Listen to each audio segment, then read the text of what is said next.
our regular meeting of the Creede School Board to order on December 13th, 2016 at 1 p.m. All of the board members being present. Did you say 16th? I said 13th, 2016. Okay, I'm sorry.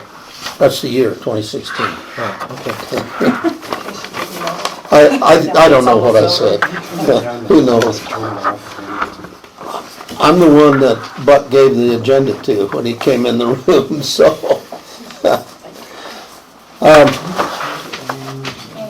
Any additions or corrections? We've got our, or at least when I looked this morning, our final budget approval, D under new business, is the last thing before the principal and superintendent's report, and that's where I think it should be. Thank you for thinking ahead on that, Buck, because we probably are gonna spend a little bit of time on that. So any other additions or corrections to the agenda? Any questions from the public? Any? Sorry, I sent the document to. We've got it, yeah. Okay. Is that under questions from the public, or is it something? Well, it could be. It's up to you.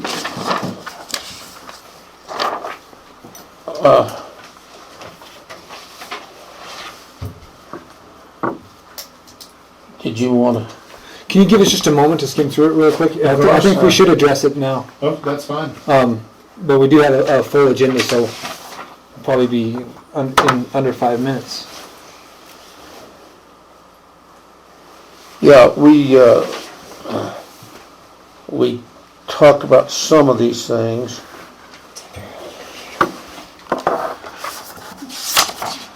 The second sheet. The first one is one about, oh my gosh, you want me to read it to you? I think in our last meeting, didn't we, Ed? Yes. Yeah. I That's what presented it was. all of this, if not most of it. Yeah, And then I told you I'd write something. right, yeah. Yeah, and we appreciate you doing that. Thank you. Did you have anything particular you want to say about this, Ed, or just to make sure that we had it? No, I can answer questions. I mean, it's pretty straightforward, unless I've not worded something in the most correct fashion. Well, we can probably forgive you for that. Yeah. I want to respond to a couple of them, particularly, Ed, just Sure. here in just a minute. Let me be sure that Alright. I want to be sure I read it thoroughly.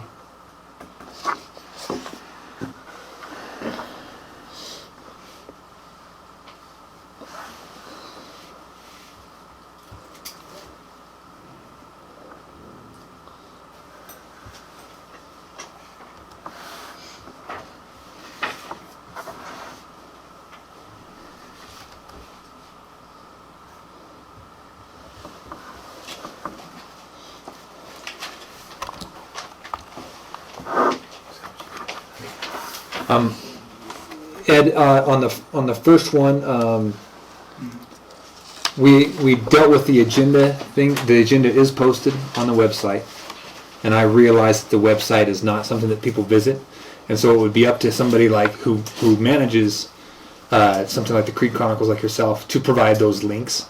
And I think that'd be great. I've been hoping to see that on Creede Happenings as well, to provide the links to our schedules, to provide the links to sporting events. As a board member, I even miss our basketball games. Yeah, the reason why I'm asking for the email list is, twofold. It's okay to post a link, but with Creede Chronicles, I've personally taken it on to put the agenda. You can have you seen those? They're like pictures of it. I just want people to be able to read it, quick. Give them really no reason to not read it. A link requires a click, and we have 8 seconds of attention span before somebody gets frustrated. So Sure. I just try to do more to get it out there. That's all. Right. Moving on with the hours of the board meetings, you've seen in the last couple of meetings, I appreciate you being here, that we have interaction with the students, and now we're having interaction with the faculty, and we cherish that, and we need that, and we didn't have that before. And it's been a huge benefit to the board, especially in this time of transition. So I don't think we're entertaining, unless the board correct me, I don't think we're entertaining any thought of abandoning that, because it seems like we have to choose between that and asking those students and or teachers to stay after. I think this is an important one for not only myself, but other people. I mean, you have a situation where, like it says right here, I took this reason from someone who contacted Creede Chronicles about it, was that they didn't have to skip work in order to go. Mm-hmm. So I think that's an important one. I think not a lot of people have voiced their, Right. Their Yeah. issue with not being able to come. Right. So, it's, I understand through the time of transition, but, looking forward, I mean, if you guys want to increase that attendance, I think this is a plain example of, allowing Right. it to be a more open meeting for people. So I think this is very important. And Ed, from a practical standpoint, I've been on the board for 15 years, and for a long time, we had our meetings at 7 o'clock in the evening. I didn't see any difference in attendance from the public and what we're seeing now. Yeah, I thought about going late like that, like the town meetings and Yeah. stuff. But then I thought, that's during dinner time for families as well. Exactly. So that's why I proposed, Yeah. this was my own idea, it was the 4 p.m. because people are here likely trying to get their kids.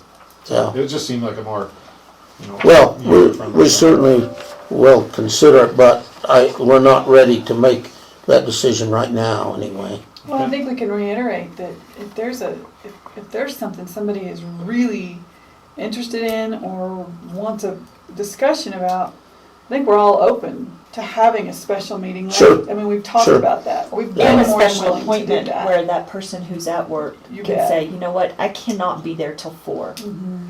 Is there any way Yeah. that, you know? No, I didn't you know can that, come and in? that's good. Yeah. Yeah, because a lot of times our board meetings go till Right.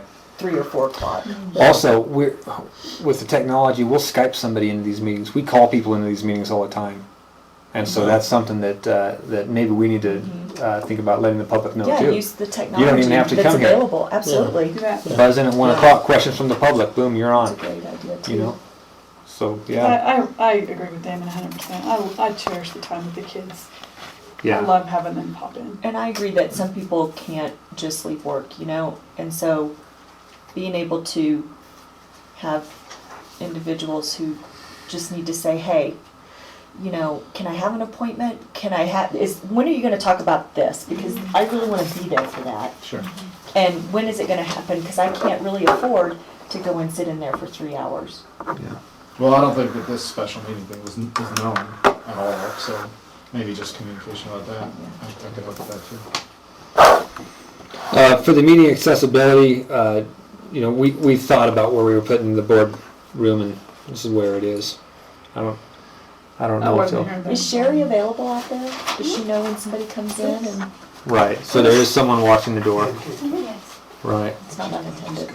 Um, She let me in. Look at it before I do. She let me in. She can see people walk by and come in.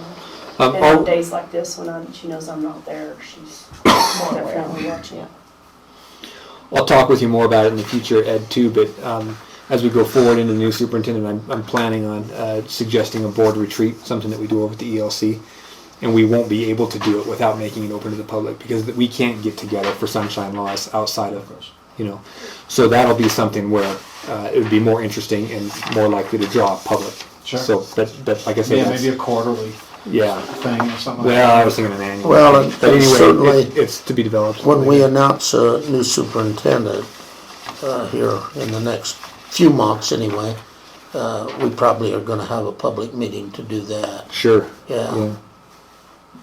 And then the voice recordings, we're running long on that 5 minutes, but someone else can speak to the voice recordings and whether or not they're accessible upon request, or if it's legal to make, how would a member of the public get a hold of the voice recordings if they wanted to?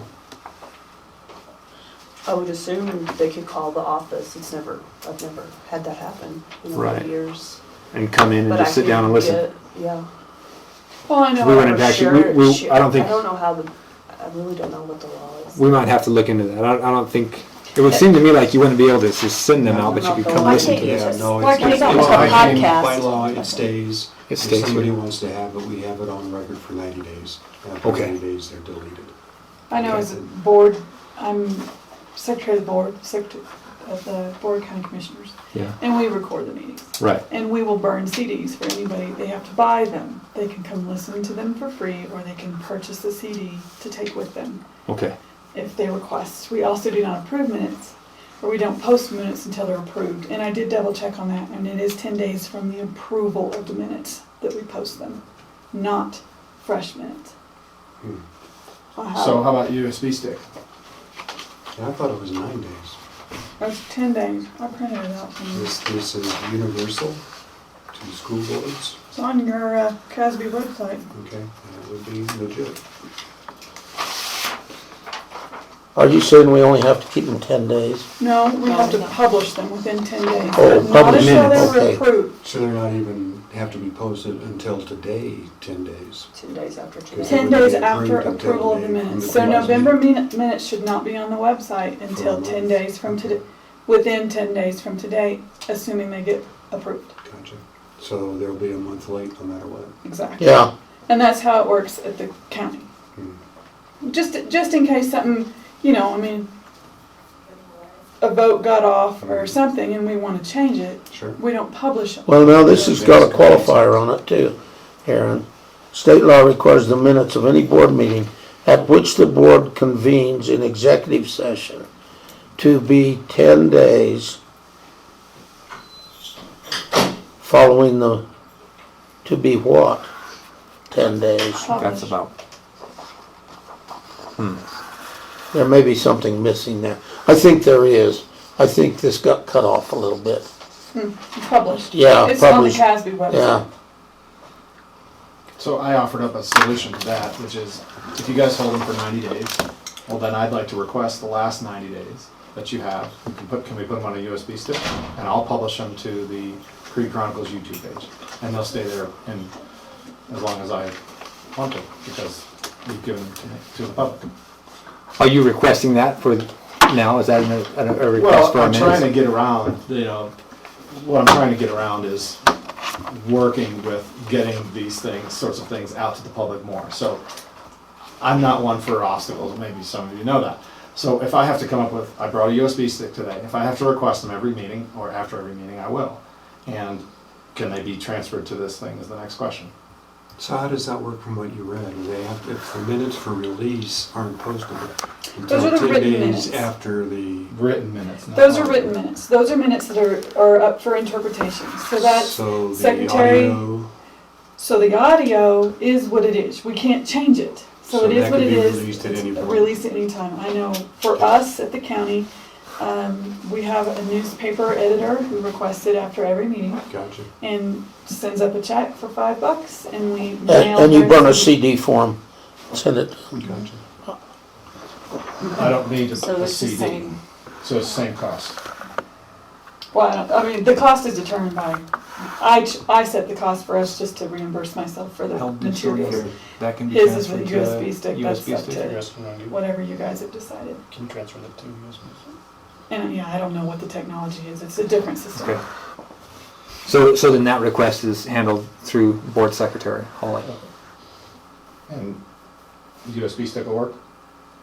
I don't know. Is there gonna be a fee? We guess so.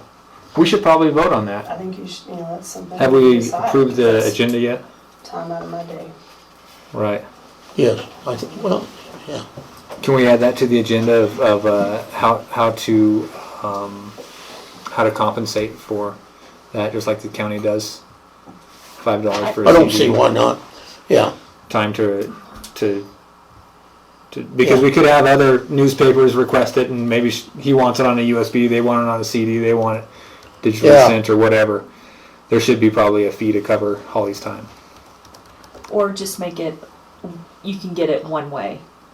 Or just do that, and then you Yeah. can One transfer way, it, yeah. get it See, Whatever. via is- CD or Whatever's whatever. easiest for Holly, that's Yeah. gonna be the, That way your requests are all the same, Mhm. right? So if you get requests, then everybody gets it the same way. yeah, it's the same as core requests. They have to fill, well, I don't know about the school, but I make my people fill out a form. And Yeah, they get it one absolutely. way. That would make sense, just so we could keep track of it. Mm-hmm. That seems logical. I hope we can get a copy of yours and take it. You bet. Cool. Okay. Wouldn't that Do be you want to easier discuss than that new having? business I would like to procedurally? think about it and then Yeah. come back with an answer.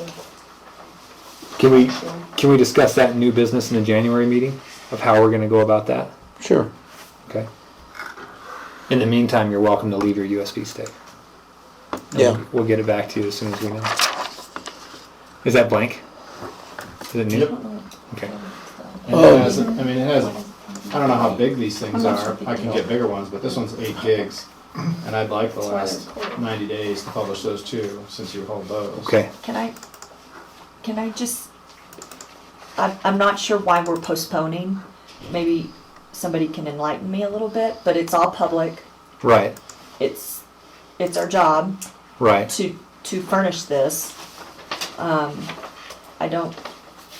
guess I'm missing why this has to be hard. It's not. He's gonna leave his USB stick, and we're gonna submit 90 days. But to decide if we're gonna do it that way in the future, or what we're gonna charge for it, or if we're gonna come up with just a single format that we always Okay. provide it in, I guess needs to be discussed later on. For the time being, it is public. There's a request, and absolutely provide I it. think Okay. So what do you The want? one to that's- So we're not, But- we're not tabling But it. we're not tabling, but we'll officially decide in January how we're gonna do this going forward. For now, we'll, So under old business for January, what would you like as topic? The moniker for it?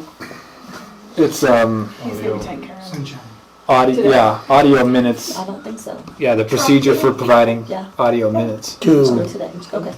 Procedure for, we can. Or about for- tomorrow, I mean, I- For making public audio Yeah. minutes. right. Yeah. Got I'm it. not, For today. yeah, I'm not but- asking for it to be done today, I just think Yeah. the process does need to come up. Sure. I also think, if I can add a couple things, I'm asking for 90 days, are you guys gonna charge me $5 or whatever it is for each one? Or are you We gonna- don't We're know, gonna decide that. that's what No, I'm just that's adding what this we to your tabled, yeah. conversation.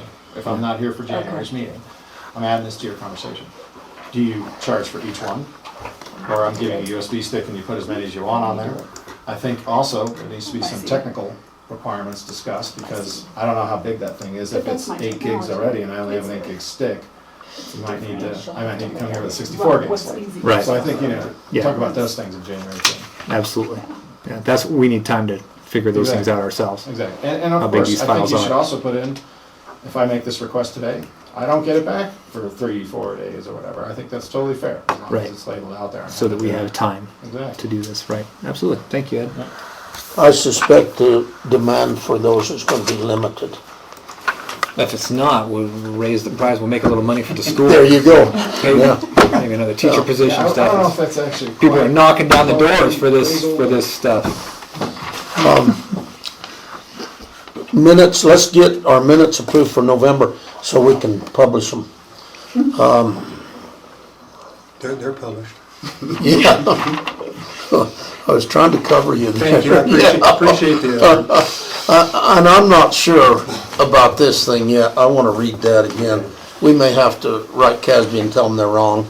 I don't think that you need to be publishing no minutes that haven't been approved. Before they're approved, yeah, that makes a certain amount of It sense, does make sense. yeah. And I would think. But the not audio, you're executive saying- session minutes. No. Yeah, It's right. not executive session, and I There think was something it's, about executive There's session. something about executive session in there, the one that came up at the bottom of that is Yeah. regarding any meeting that includes but see, executive session. it says, and I don't wanna get too deep into this, Aaron, but it says any meeting, at which the board convenes an executive session. And part of this is missing, so, Do you have is there a number on it? yeah, I think there's CRS number. So we could look at the statute and see what it says. If we're doing something wrong, though, we need to correct it. Yeah, no, this is written minutes. Audio is Gotcha. right Yeah. now today. Right, Audio is what it You is. don't recall what policy number that is, do you? It's not on here. No. Okay. Meat regulation, board regulation, something like that. They'd rather give you a song than diamonds or gold. my cell phone's got a mind of its own. Minutes of November 15th, 2016, our regular meeting there. Could we have a motion to approve those? I move we approve the minutes from November. I'll second. Mark, Yes. Damon, Aye. Aaron, Yes. Melanie, Yes. and myself, yes. Thank you.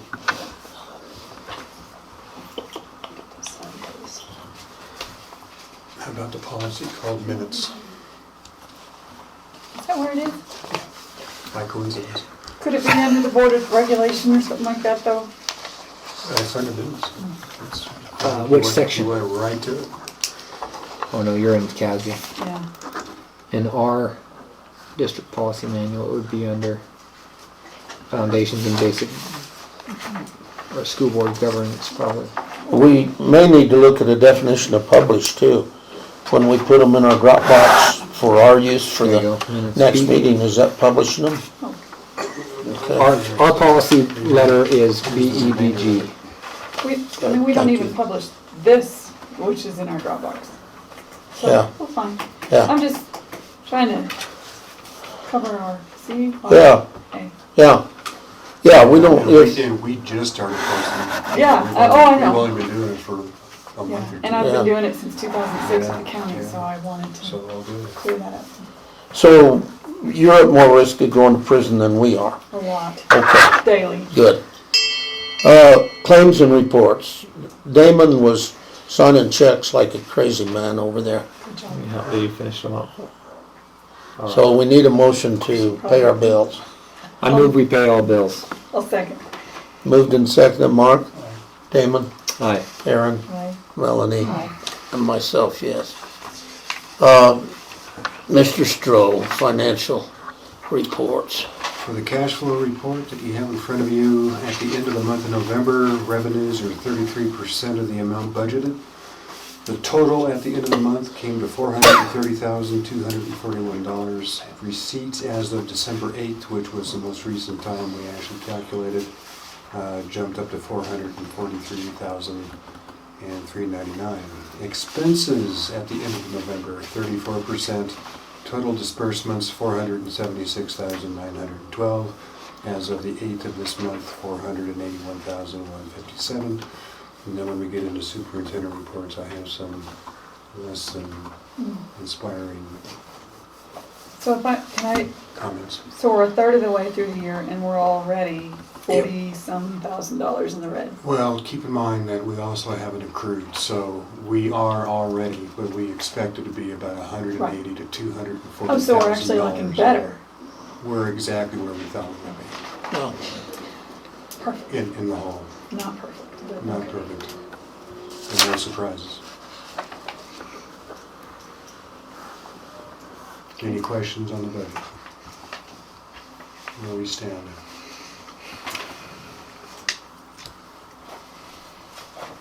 anything else, Buck, that you've got on No, not. expenses not or this- on financials? Not this month. Okay. Thank you, and I appreciate those things that you put in the Dropbox too. There's some interesting things in there. Yeah.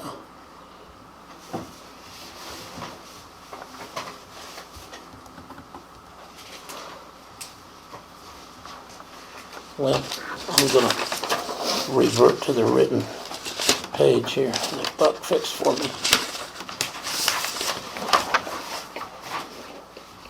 How about communications?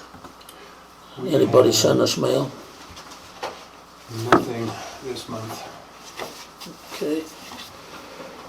I have And something from Has the, anybody been a delegate to any I have meetings? something from the county for the library board, which is actually kind of good news. You're on it still, aren't you? Yeah, sure. Am I still on it? Yes, Am I the only one? perhaps. But it's, My pleasure. it's the attorney for the county willing to help write the bylaws and crap like that, We which was our have next meeting. Sandy Messick from the Colorado Library Consortium, who already worked with us and has all this great advice.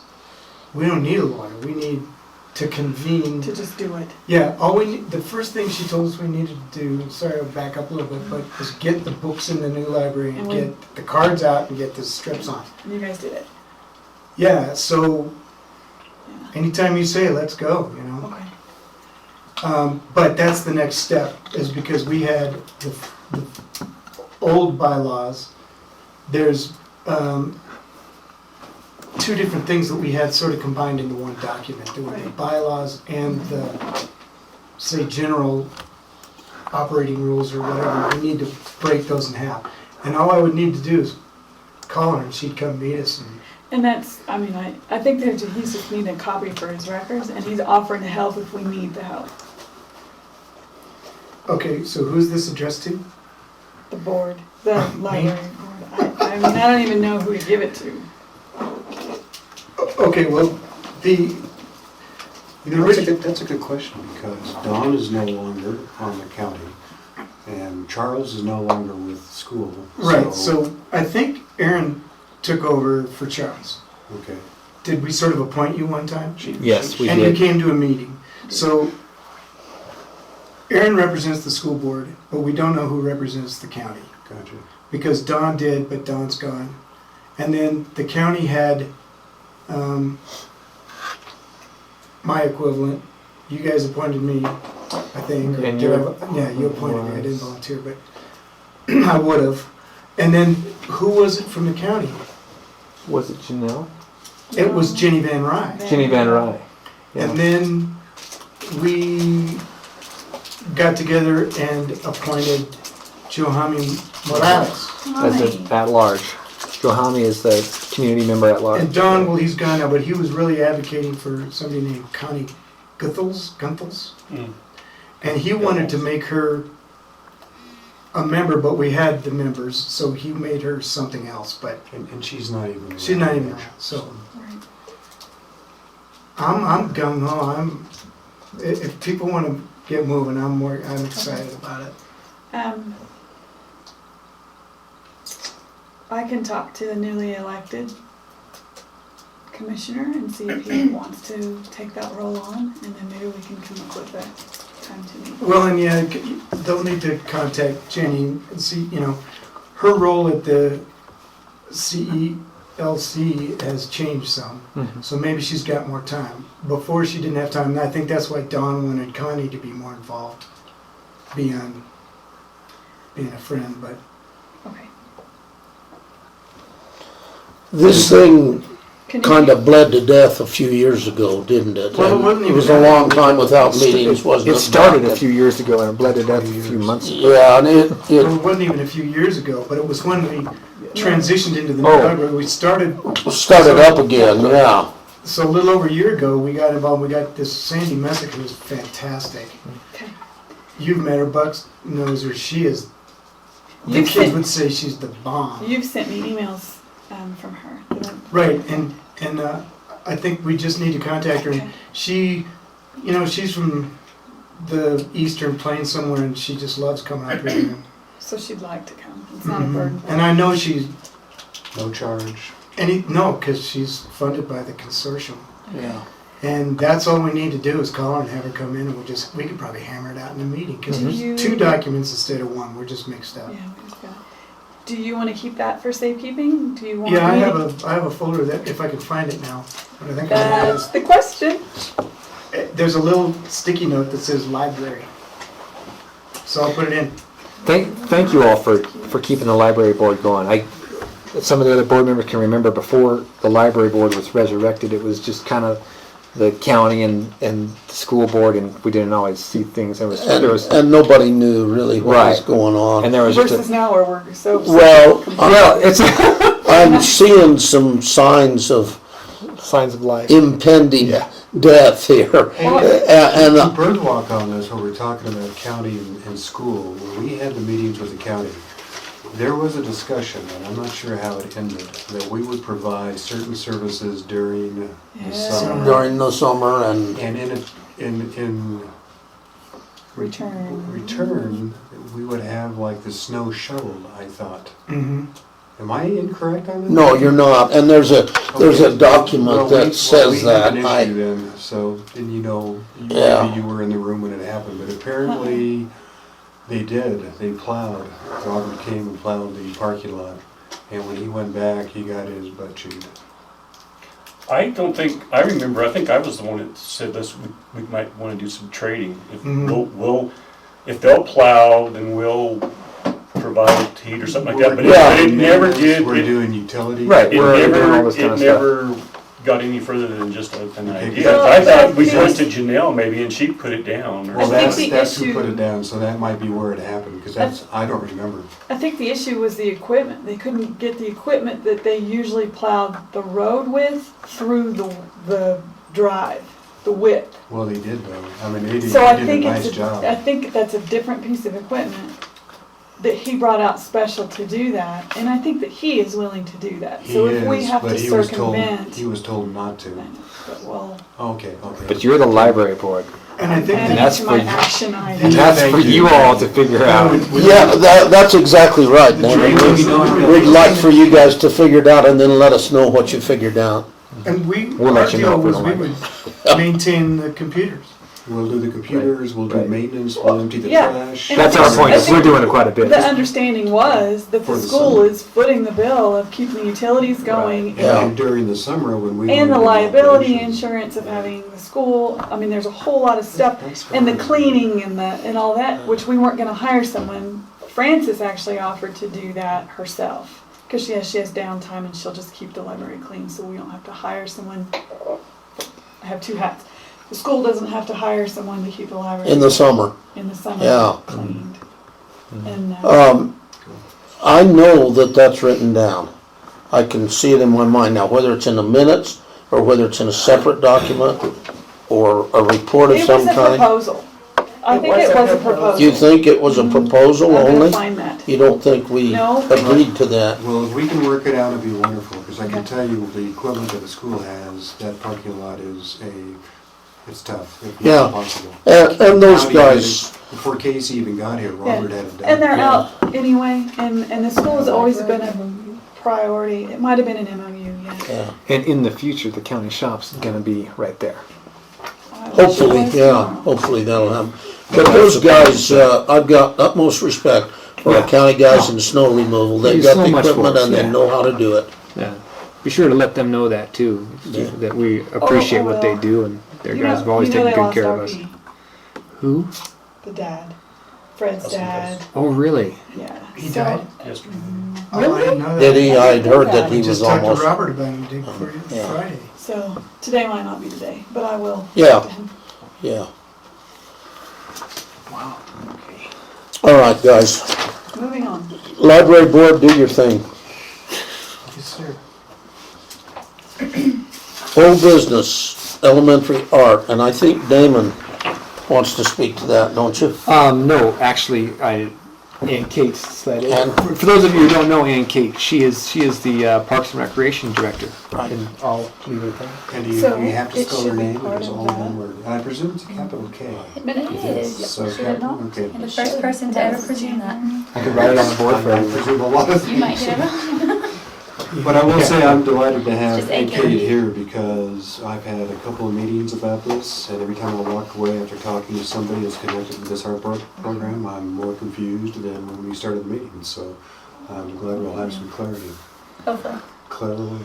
Okay, so I know there's been a lot of confusion about what's going to happen when Eloise retires. And so the first thing that everyone wants everybody to know is that Eloise's programs are not going away. There's no, they're not going away. Right now, the plan, and it's changed a couple of times, but I think it's final as far as I've been told, is that elementary art is going to continue through this year.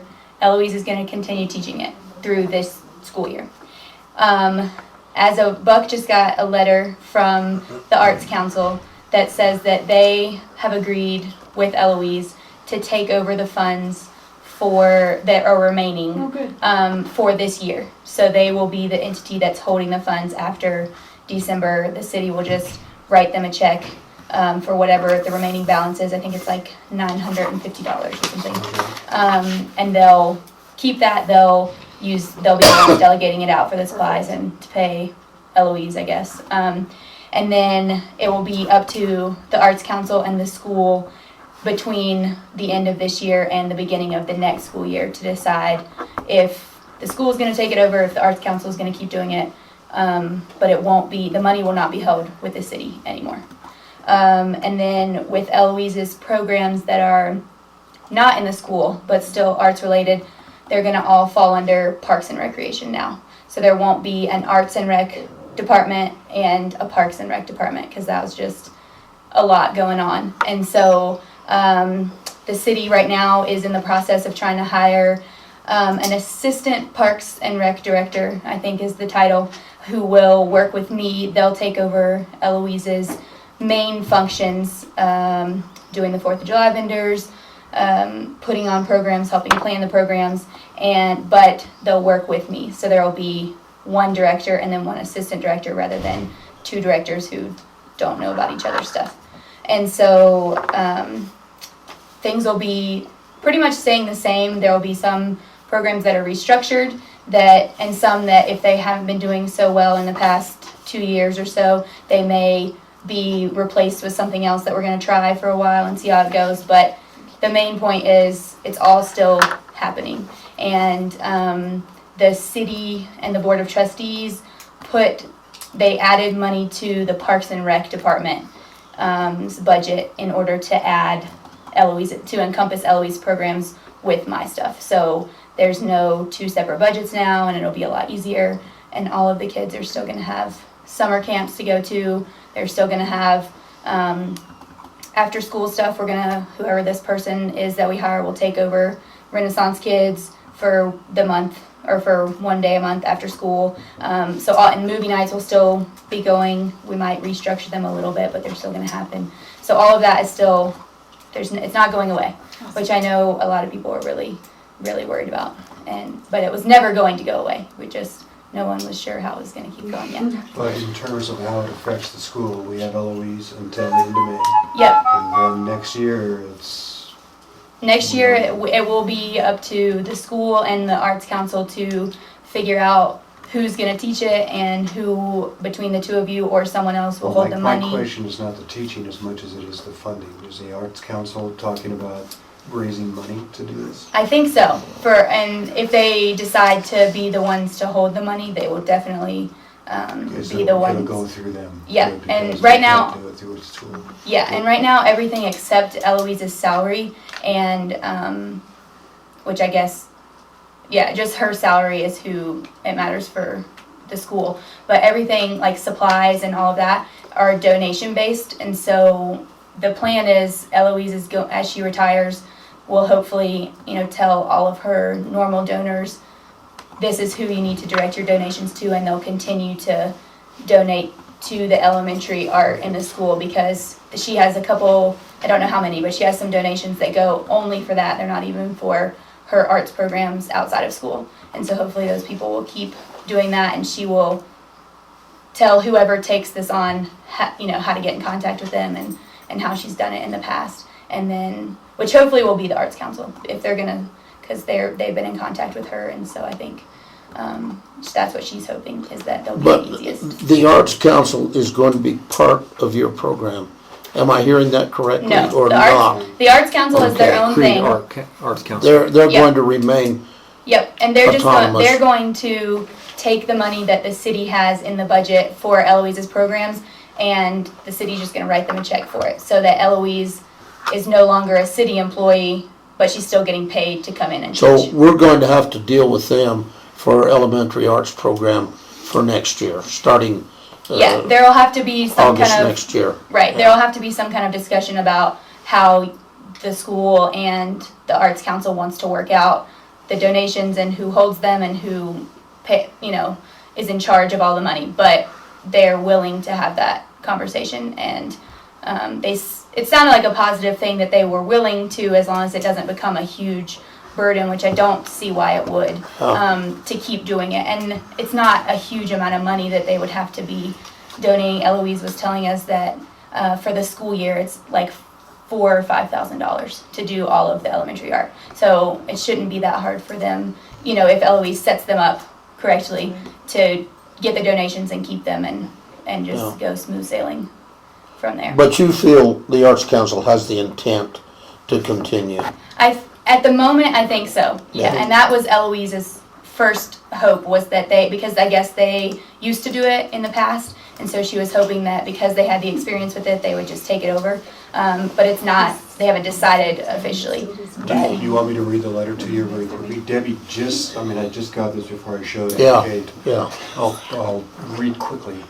I am sending this letter to confirm our understanding of the arrangement to provide the elementary art program. If you understand differently, I would appreciate talking with you. As you are aware, Eloise, the Creede Mineral Arts Rec Director, is retiring at the end of December. Since September of 2001, CMAR has helped the Creede School by providing elementary art instructors and supplies. City of Creede has decided that the elementary art program will not continue as part of CMAR's programming. CMAR is part of the City of Creede. The Creede Arts Council Board of Trustees recently agreed to take on the program for the remainder of the 16-17 school year. Some donations to CMAR, as Ann Kate pointed out, specifically for the elementary art program, have not been used. We request that the City of Creede send those funds, $950, to the Creede's Art Council to continue the programming. And so this is also copied to the Early Learning Center in the City of Creede. Eloise Hooper is teaching the elementary art. She will continue to teach until the end of the school year in May. A discussion with Creede School will determine if the Art Council will continue to provide the instruction of 17-18 school year and to determine any changes the school would like to see implemented. Thank you for your assistance, blah, blah, blah, blah. Please contact me if you have any questions. How did you get into this, Damon? I'm close personal friends with Christine Lopez. Correct me if I'm wrong, jump in. Christine is gunning for this position. She wants The assistant position? yes, I see. the assistant position.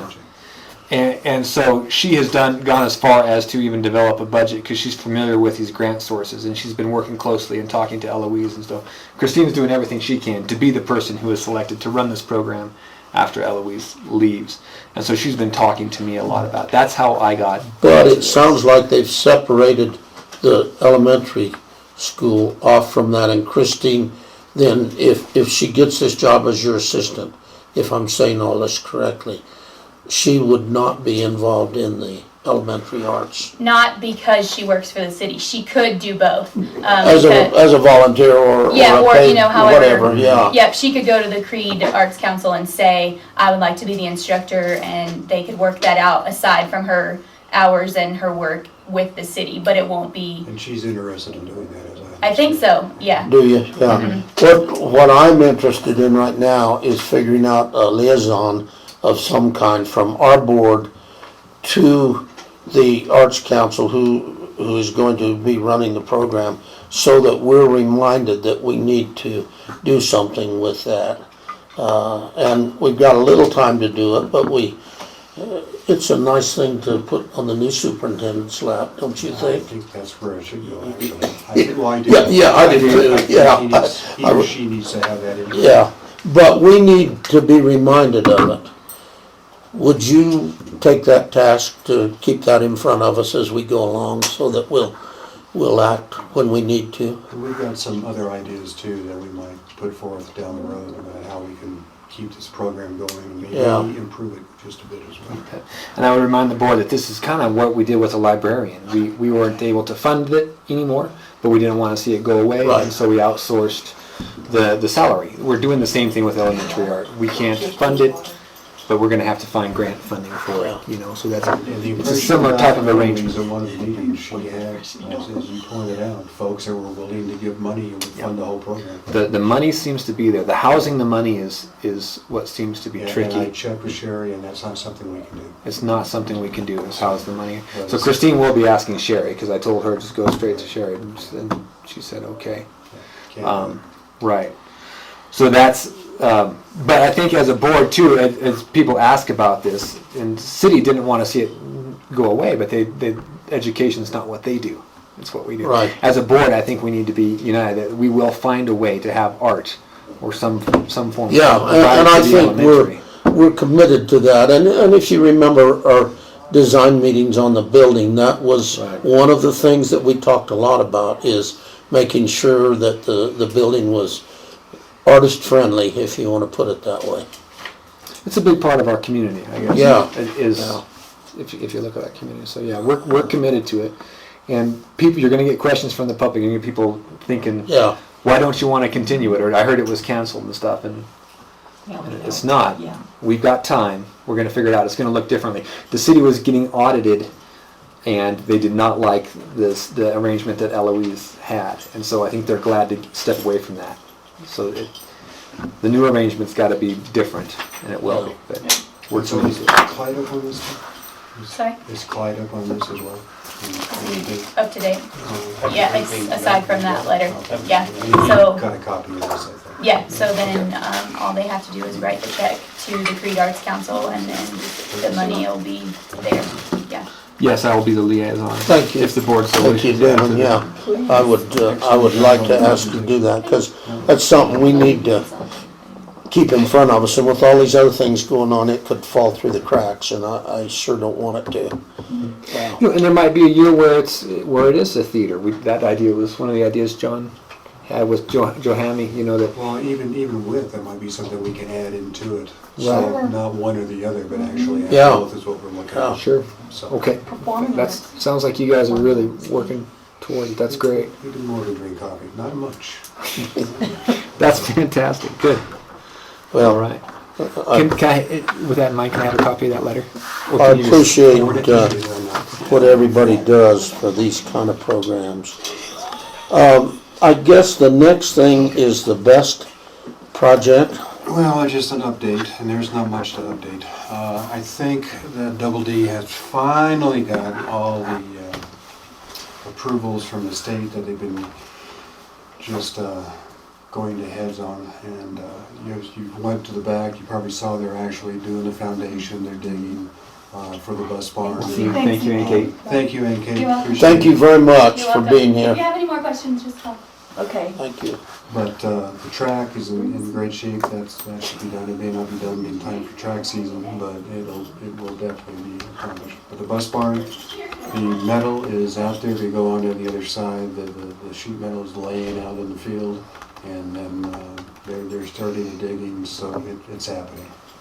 It's happening. It won't take them long to put that metal building up once they get going on Well, it. I think it's going to depend on the weather. Sure, I talked sure. to Dick yesterday.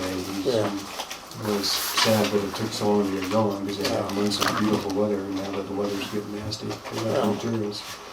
But they still have that, and then he was going to send me a drawing of what they're going to be doing on the egress door, and I never got it. So if I get that, I may just shoot that out to you as an email. Great, yeah, thank So you you. can see that. And then, of course, we still have the wall to put in by the storage area, and, which is great because we have a big ice problem already. So that would be nice to have.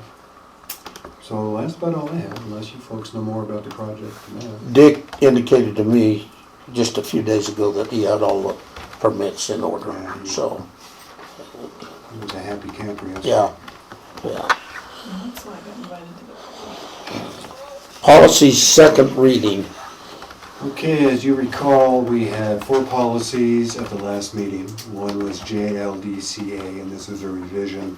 And this was about the surveys for the, and specifically the Healthy Kids Colorado survey that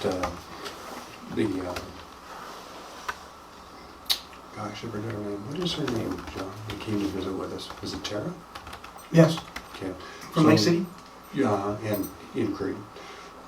So anyway, they will be putting out a survey. We sent out, according to policy, what it'll be, we will have an opt-out instead of an opt-in, which we currently have. We did send out a form to all the parents, and we did receive a couple of forms back that they want to opt out their students, and so it is working.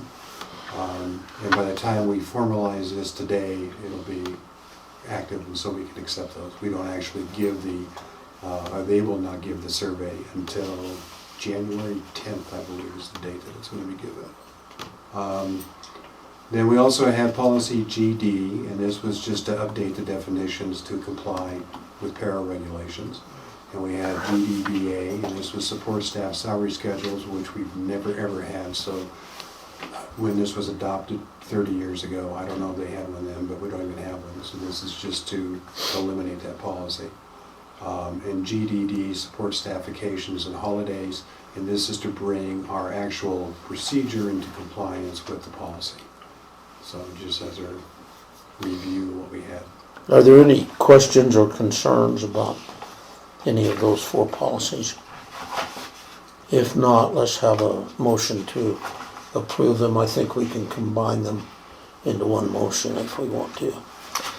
I move we approve policies JLDCA, GD, GDBA, and GDD. Second. Second, moved and seconded. Mark, Aye. Damon, Aye. Aaron, Melanie, Aye. and myself, yes. So those policies are approved. Mr. Polk, Channel 2, Mr. Polk on 2, please. And Mr. Polk is gonna do our textbook presentation. That should be fun. Maybe Hess will be our student council representative. Yeah. You feel like walking? Sure. Appreciate it. Hey, have you seen Mandy on the way? You might. Those kindergartners probably have them tied up in She's the the other way, Mandy.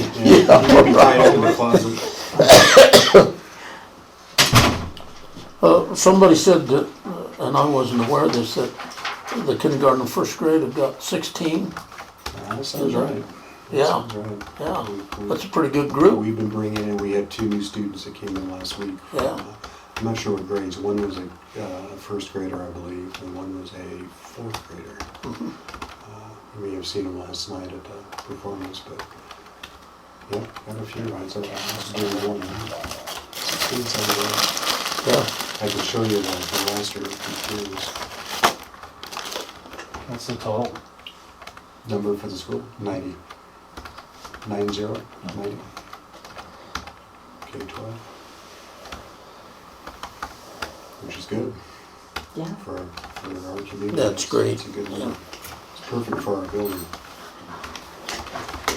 What is the max capacity of the building? 120. And they're gonna be squeezed a little bit That's at 120, aren't they? Students. That's Didn't you feel that way, Buck?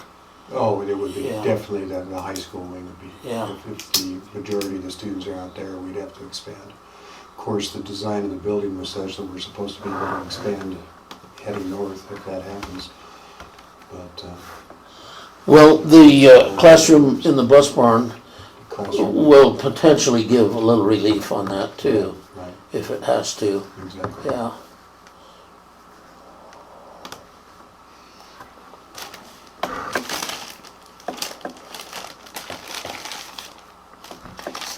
Did you intend for that candy to be shared with the entire board? Gentlemen? That was the intention. Okay. Would you like to have some? No, I don't want it. Oh, there is another I bag. thought maybe you were here. I thought it was totally. We're gonna do two more Planned bags. ahead, Holly. You were good. I just saw the one bag. Hey, Dee, do you need- And Dee were eating. Ed and Sandy, do you need chocolate? Thank you. You want some I chocolate? need it, I don't. Need is a strange way to put it, isn't it? There's M&Ms in the cup. This is kinda like one of those horror movies where somebody goes to basement and they don't come back, and you send somebody I don't know for what- them and they don't come back. Don't go in there! They got a little wet. Your parents named you for Sure looks like red and green M&Ms.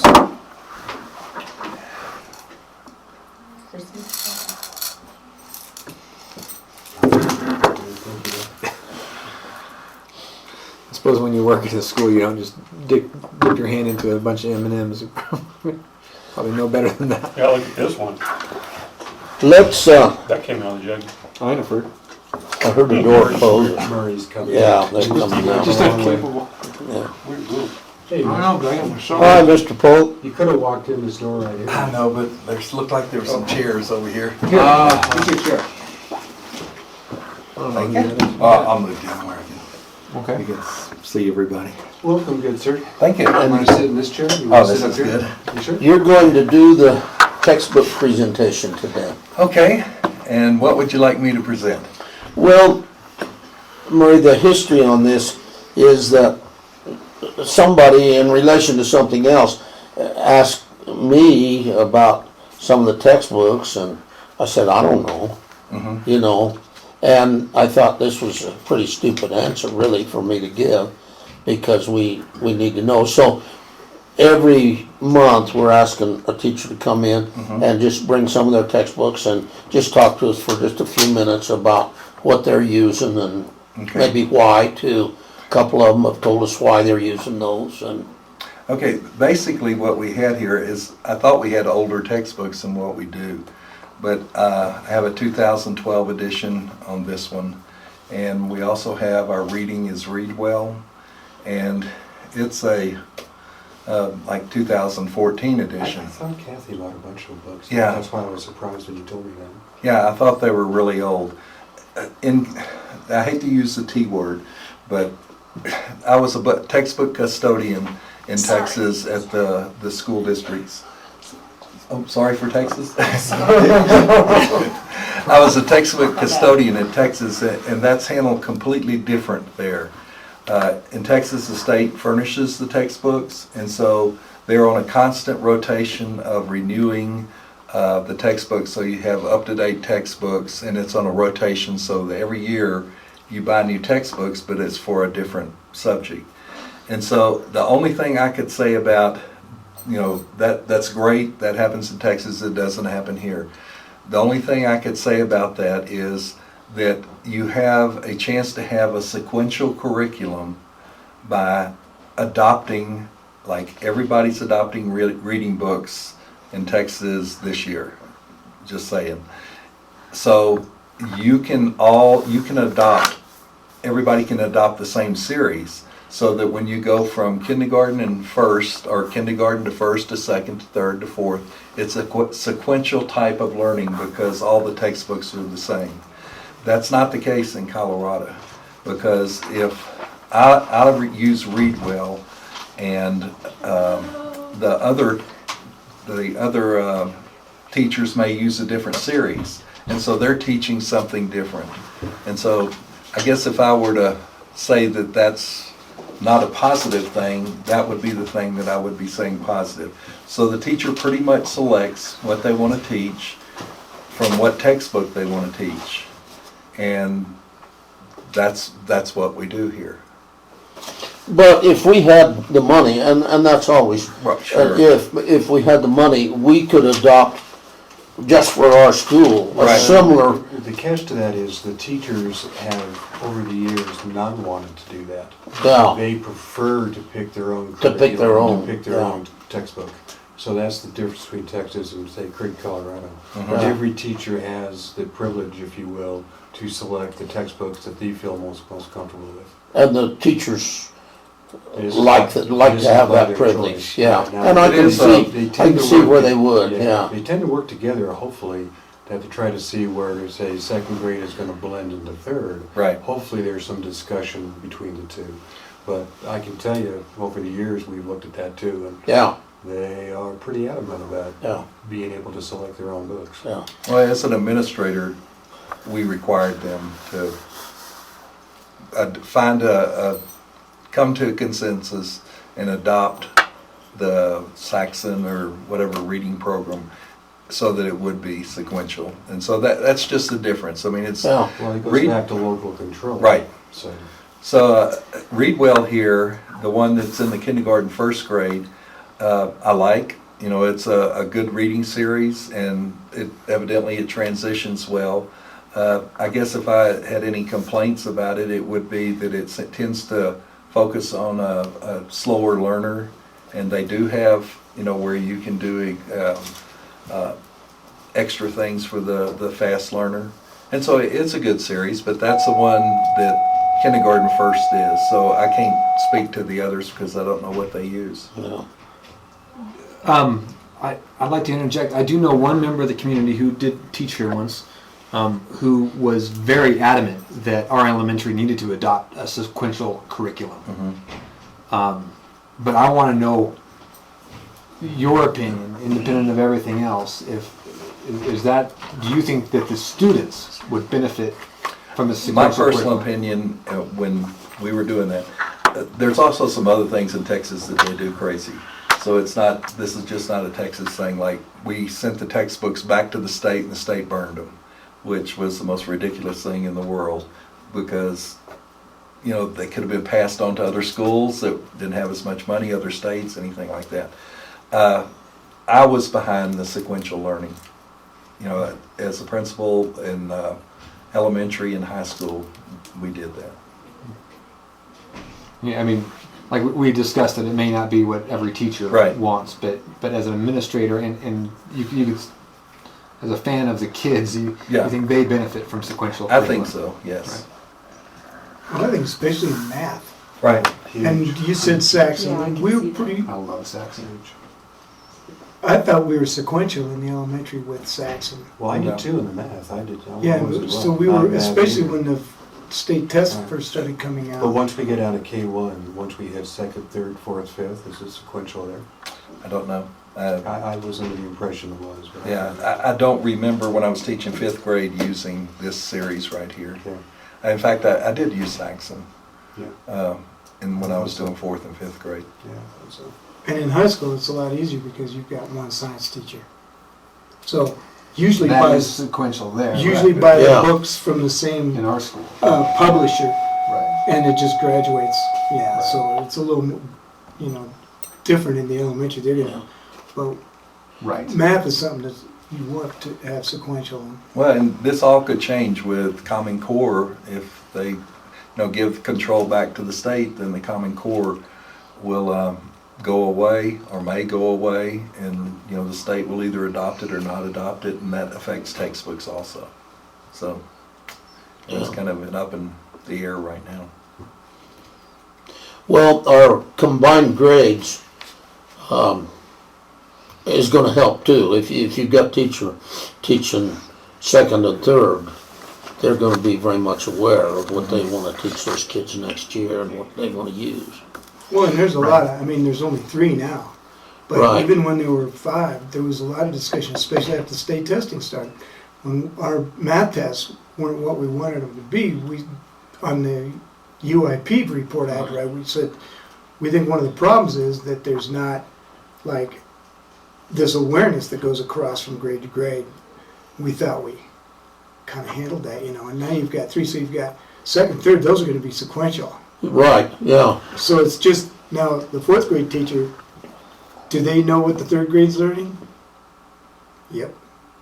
Well, I And they're think, keeping their eye on Murray, 2nd grade, Murray's watching Murray, what his 1st graders are doing, so yeah, Mary's watching Murray. they're, and they're talking. Right. We're not like a big district where they don't Right. have interaction. Right, We're where- talking on the Understood. playground, yeah. And Understood. that may be, It's it may be better for us to have that feeling of academic freedom in the teachers. That may be one of the things that the teachers like about this school. I don't know. They do. I want to know from the superintendent applicants to how they feel about that. If they have strong opinions about sequential curriculum and Yeah, Sure. Well, sequential is definitely a plus, there's no question about it. But there's different ways to hit that. yeah. It doesn't have to be the same series. it doesn't have to be the same textbook. Well, and the other thing that sort of forces you into compliance is the standards. So Right. it doesn't matter what book you get it from, and some They people, better be learning these miss things. grade So by the it's time she's still got Right. she takes her math class from, now it'll be Kathy's. She uses books, she uses text, she uses Khan Academy, she uses math, blah, blah, blah. And that's all probably a product of the changing standards and the changing curriculum. You can get to those bullets any way you want, but Right. you're gonna be tested on those, so. Yeah, But Right. each individual teacher has the opportunity to pick the best way to get to it, and with their Right. teaching style. I think it's a plus, big plus. The freedom to pick your own text. Yes. well, and especially in our size school, and particularly in this school where we have a lot of communication and interchange between the teachers. I think that's, anybody have any questions they'd like to ask Murray? You gonna teach forever? Please? If I live forever. Okay. Deal. I really want to thank you for bringing this up to us, and this is exactly the kind of thing that I was thinking about when we started to ask teachers to come in and just acquaint us a little more with what's going on down at the end of the hall. Right, and like Buck says, this is a smaller school than I was at, and so there were 2 or 3, I didn't ever go to a large school because I don't like large schools, but 2 or 3 teachers that were teaching the same subject. And so for each one of those teachers to adopt a different curriculum in the same grade just didn't Be work. difficult, Right, yeah. and so we just carried it in one school, K through 6, and the other school, we pretty much went K through 7 and then 8 through 12. So Great. Well, I want you to know that we appreciate you, and I want you to take that message to your wife too, that we appreciate her, and we hear a lot of good things about you from parents. thank you. I love it here, and I love the kids and the board and the administration. So it's a happy place. Well, the kids are easy to love. The Yeah. board's a little bit harder to love, man. John's personally is the hardest. Okay. Thank you very much. I do take bribes though. Oh, yeah, I know. Good luck, Bernie. It doesn't hurt. How are you today? I'm good. Good. I'm baby. We're gonna turn the floor over to you now, and you're gonna give us a report from the student council, is that correct? Mrs. Mamie Hess. Mamie Hess is an 8th grader. I did get that right, didn't I? Good, I knew you'd throw something if I did. But, so she offered to represent the council today. So, She's an aggressive basketball player too. I've been watching her play basketball. And you're gonna start again? You started practicing already. Monday, yesterday. Great. All right, go ahead, Mamie. In student council, we were talking mostly about Secret Santa, which we are doing this Thursday. It's between the staff, the middle school, and the high school. And then we were also talking about homecoming, which is for high school, and that will be January 14th, I believe. And then the week before that would be Spirit Week. And then I think it was a couple weeks ago that Miss Lazier and a few students came to student council to bring up the GSA, which is the Gay Straight Alliance. And it's just to like support, like everybody can join. And what else? I think that's mostly it. It wasn't much. I wanna ask you a couple of things, and other people are going to also, I think. I understood that you're gonna have the homecoming dance at the Elks. I believe so. Miss Wall, I think, is trying to get it there. I think she's like asking this week, and then we're also inviting Lake City, but that's for high school only. Right, yeah. and it's just 9 through 12? Yes, and then it was, I think, the juniors and seniors can go for prom king and queen, and then the freshmen and sophomores can vote.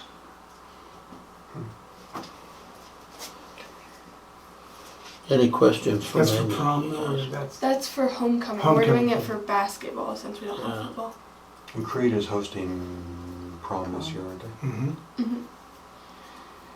Mamie, who is there a committee for homecoming, or is it just all of you sort of working together? Boosters are meeting after this meeting, and need to sort of know who our contact is for I think that would homecoming. be Miss Wall, Okay, but I think she's trying to get it to be mostly the boosters that are supposed to doing it, I think. okay, Just because she has to do concessions that day too, yeah, and a bunch of other stuff, so she's kind of, I think she's overwhelmed a little bit, yeah. Okay, but I don't know much about it. okay. We'll talk to her. She's coming. Yeah, she's coming to the meeting. Any other questions? We'd like to give Mamie a hard time if we can, you know. I don't wanna make her cry, but I wanna Don't get right challenge up her. close to it. Don't challenge her in math. Is that right? All right, that's your strong point. Very, very good at math. Do you need any chocolate? Oh, thank you. Okay. Well, How's your grandfather, your mom's dad? He's good. Is he well? Is he still running horses? His horses are up in Minnesota right now. I thought he was too. Wasn't he in the Midwest? He was. They've come down for the winter, Really? Okay. so they're back and forth all year long. Yeah. Been at But the he's sale still barn the last couple months. They come in and buy cows sometimes. Do they? Yeah, I think I don't know. They have quite a few right now. thank you very much for coming. We appreciate all of the students, but we particularly appreciate the work that the student council does. So thank you. Thank you. If you would tell them that in your meeting. Okay. How did your meeting with your class go today when you gave them the ultimatum? I don't know. I told them to bring their presents in, and I don't know.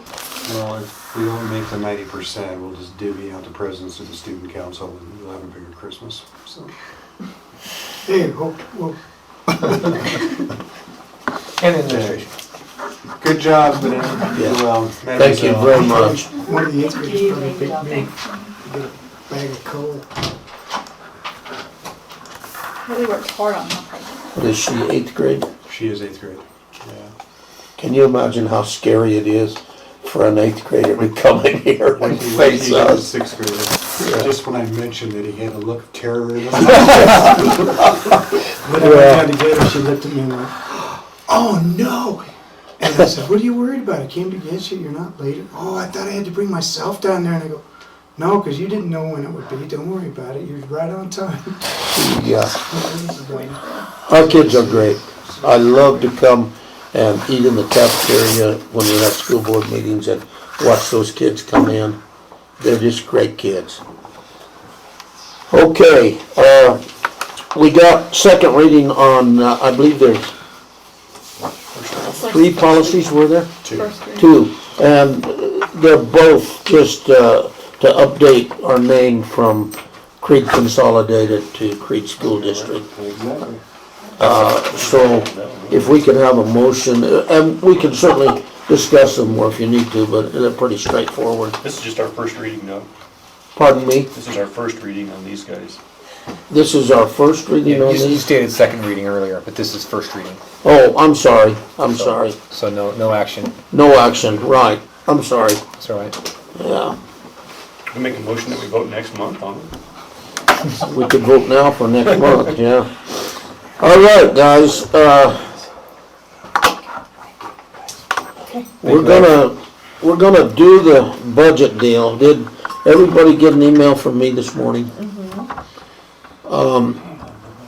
I've been thinking a lot about this. I think You got enough space? I've been on the budget committee a couple of times, and I've been in a lot of these meetings where we're doing what we are gonna do today. There's still a tremendous amount of stuff that I don't understand about the budget, and I thought that this would be a good time to ask Buck to give us kind of an overview. I don't wanna get down and say, well, how come this number is this year and this last year? I don't wanna get into that kind of stuff today. The first question I'm gonna ask Buck, and if you go to the website, you can download the budget, and it's on a spreadsheet, it's on Excel. Well, that's the one that's posted to the spreadsheet. That's not the one I give you. That's not the one The that you use. numbers are there, but that's the one required by the state and that's available to the public. The ones I give you are easier to comprehend, I think. I mean, if you know how to read the other one, it's straightforward as well. But the one that I will present today, and you already had it, this is the final Right. approval. Remember, we do a preliminary In- in June. We approved that in May. I went back and looked in the Right. meetings, It yeah. has to be done by June Right. 15th. Yeah. I think it'll go. And It'll continue. so, and you don't have to turn it on. You want to on all of them? No, No, it doesn't matter to me. Buck is, Whatever's comfortable with you. my question was, is this template on the spreadsheet mandated by the state? The one that is on the spreadsheet used to be mandated by the state. The one that is actually posted on the website. They've since, you don't even have to send your budget into the state anymore. but I've kept it the same, and most districts have, so it's the same. So we have to post a budget, the format is up to us what we use, but since this is the one that the auditors of the state use, it just made sense to me just to keep it, and that's the one that we used to have to do all the time. Does that make sense, sort of, Kyle? Not so much? Yeah, you bet. And that's good information. But the one, I'll show the one that I use, and I used to do my own spreadsheet. You remember when I first started, I just used Excel, I had my own spreadsheet. Yeah. And I think it was more cumbersome for the board than the one that the state used to use, a form called the CD18. And so I just transferred everything I have over to that. It's a blank form, and when I get into it, I'll show you. We're losing that. Hey, John, do you know how to bring this screen down? It looks like we're up on top. There's one of these controllers. Have you done this recently? I never use the projectors, so. But we just need to bring it down. There's also keystoning as well. Well, I And I think don't know there's how an to easier fix the way. keystone, but there should be just, not that. But, oh, there, well, that works. Yeah. But you're shrinking up the entire page. Yeah. so. I don't know. It's All- still all pretty I big. wanted- All I wanted to do was to bring down the. Okay, well, when I start, there's some little handles on top. No, When you not- start messing with the keystone, No, there's a way to do it on this. I did it before, raising the screen up and down. That's all right, don't worry about it. It's not a big deal. okay, So well, on if you turn the, the keystone thing, that causes trouble. so the CD18 is actually a spreadsheet on Excel that the state uses, and this is the one that they have recommended to the districts. Districts have the option to use any form they want to achieve the same thing. The benefit of using the CD18 that I found, instead of me having to type everything from the spreadsheet I had, although for me it was easier to use, there were some awkward things, is that when we get all the way over to the end, this uniform budget summary, this is what shows up on the website. On our This is what website, it said. But using the CD18, it populates all this information automatically. So it saves me from having to transpose everything over. And I think for folks that don't do a lot of spreadsheet stuff, it's a good form to use. So basically what you have, and keep in mind that the whole purpose of the school board is that you approve the budget. You don't have to do the budget, guys. Right. You don't have to be involved on the, nickel and dime stuff. But I think, at least my concern is making sure that whoever the new person is Well, doing it right, you and know. And I would hope, yeah, and that's, with the information you have and the knowledge you have, putting the applicant to task and making sure they know how to budget. And that's a good thing to remember, because not all superintendents do budgets. Right. They're coming from a bigger district, they may never have touched a budget. All they do is talk to their CFO, and the CFO presents the numbers and says, here's what you need to present, but they're not the ones that have actually done it. Somebody from a smaller district, I'll guarantee you that they've hands-on. Can anyone else open this link in the Dropbox folder to get into this budget that he posted for us? I got Alright. into it through the back door. I went in through, because it shows that he edited it, Edited it, and that's how you got in? and if you go into there, it'll let you go in Through your email link? back. No, it's Not email. there. It should be in Dropbox. It pulls up. Well, it is in my Dropbox, but I get a message saying that I'm not supposed to be there. It says you should probably sign in, but it knows that I'm being given this. That's weird. Yeah. Okay, I can send it to you again. I'll, would you? You can do that real I quick? can do that real quick. And what I will do is actually email it to you. Wow, I don't know. Anybody else need a copy of this? Yes, I would like one. Yes, Well, let me just send it to the whole school board. How's that?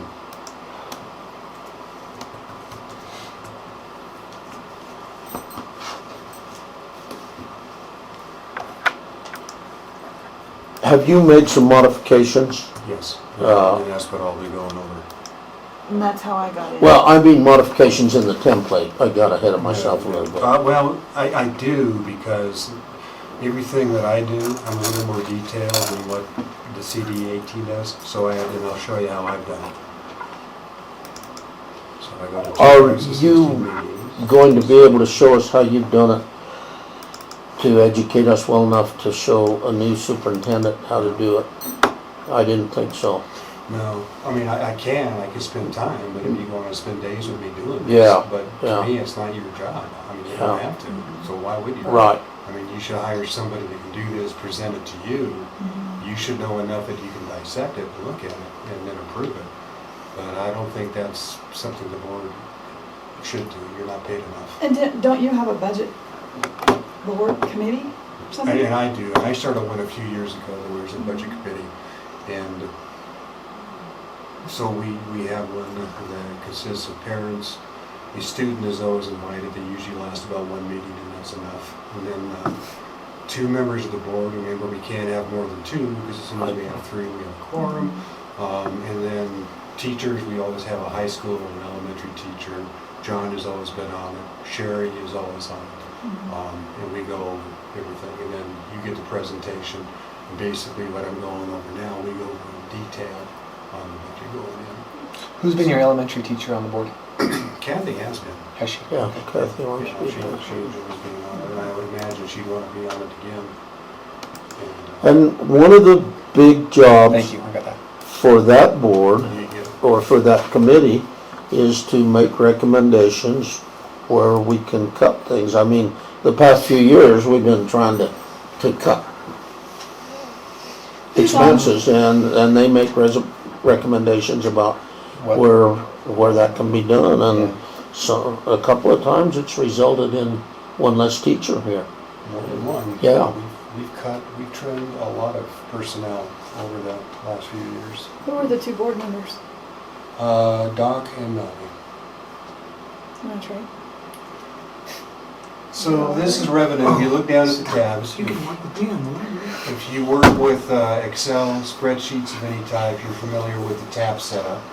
So what we have, and I went back and I color them. So if you look at green, that's revenue. If you look at red, that's expenses. Red is a bad thing.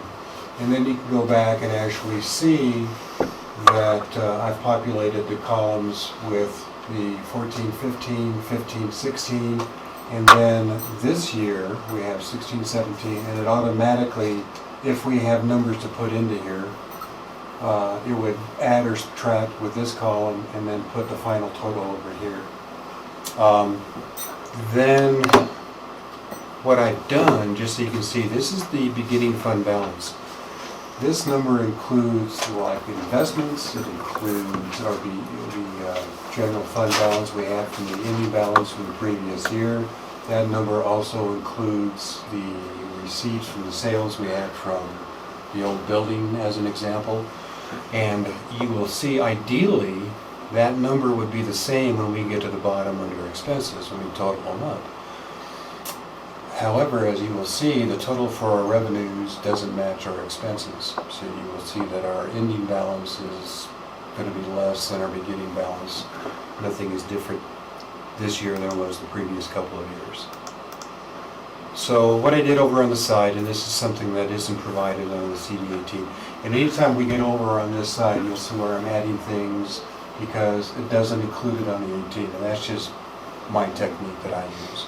So the new guy may do something completely different, may not even use this form at all.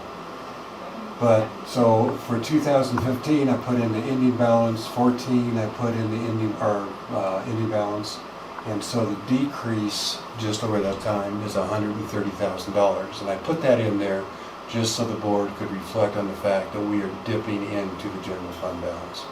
We are not increasing, we are decreasing. And the ending balance going into it again, so the decrease, and I'm trying, all of this goes into on the state revenues, same. So a total of $226,257 difference for those 2 years. Make sense? And then as you go down, basically what breaks it down into revenue is broken into different categories. We have local, we have state, and we have federal, and then we have other. So, local sources, oops, let me get back over so you can see it. The local sources have increased, and this is just a matter of interest because the state, when they do the finance formula, have modified it to the point that now more money is being paid locally than the state is putting into it. And one of the things I'll mention in my report, the superintendent report, is how the JBC, the Joint Budget Committee, is actually making a proposal that we equalize the amount of money for property for taxation, which is a plus for Mineral County. If you've got an area like Vale or Aspen where the assessed valuation is real high, they only pay maybe 20% of the valuation going into schools, but yet they get 70% of their funding through the state. But these are areas that could fund their entire school locally, and it's not happening.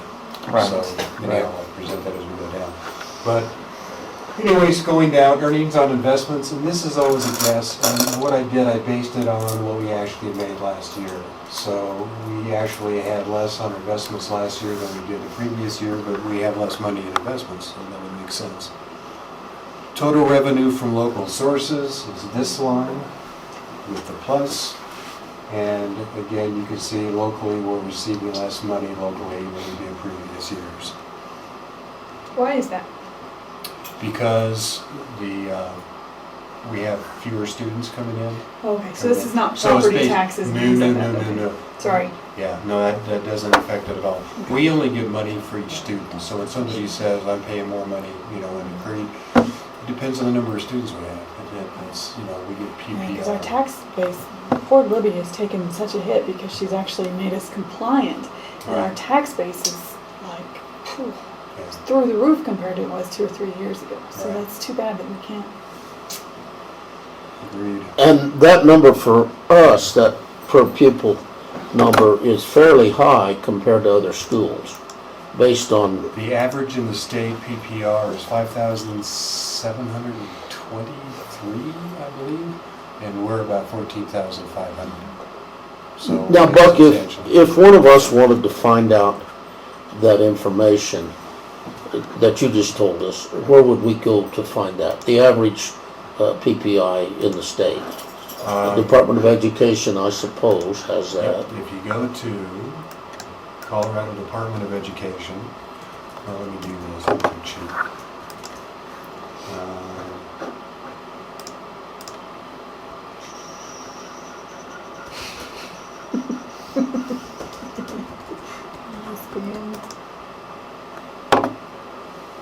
Once you're in here, and they've modified how they do this, but if you go to finance on this, the site index, and I've actually got a link, let me go to finance.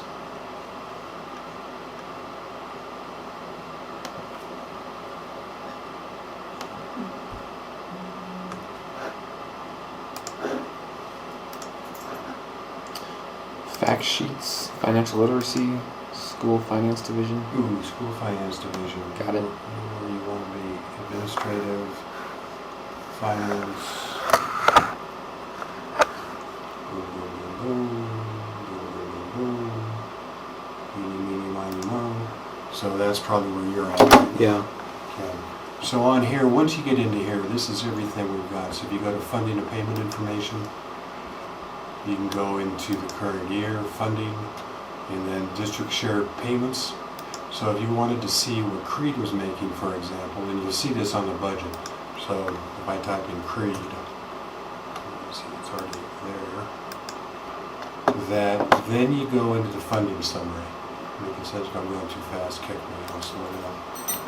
But basically, and you've probably seen this sheet before, if you're on the budget committee, this is the one I always print off. But as you come down, this is the bad stuff. This is negative factor, which 6 years ago didn't exist. But above that, our total per pupil funding would have been $16,806. But because of the negative factor, we only get $14,871. This is how much money they're sucking out of the school this year alone. Based on Our school. our school. This is just Creede. And that is based on a 5-year average of 79.4. And that's something to remember too. Even though we took a big dip, we're at 90 right now, but that's not FTEs. That's not our full-time equivalents. So we're at about 81, 82, somewhere in there. for what we actually get paid, PPRs. But even if we took a dip next year, let's say next fall we start school, we only have 60 students that show up. We will still do a 5-year average. We'll take the 5 years previously and average them so it doesn't hit you as a major impact automatically. It takes time to get down to that. If on the other hand we have an increase, let's say we have 100 students next year, no 5-year average. You can always go with the highest number, so you can use the 100 count next And we can make that option every year. That's up to us how we do Yeah. it. And they'll do it automatically. The state will automatically give you the highest amount you're entitled to. Okay. Doesn't hurt to check them. Oh, no. No. Trust but verify. Trust but verify. There you go. Okay. This also shows how much money you're getting at the federal level, how much you're getting at the local level, and it breaks it down somewhere. There's it's negative, but property taxes, state share, then it talks Fed. And so what I do in the revenues, that is a portion of what I use to stick in the numbers here from the federal. Of course, we have other things that are coming too. For example, REAP, that's something that I keep applying for. We've been, for Micah, been fortunate to keep receiving, and that's a federal grant. And it's because of that main grant and some of the money we get with the Title I, which is why we have to be in compliance, like with the marijuana law, even though it's in conflict with the state mandates and the state laws, because state Colorado says it's okay, the federal says no.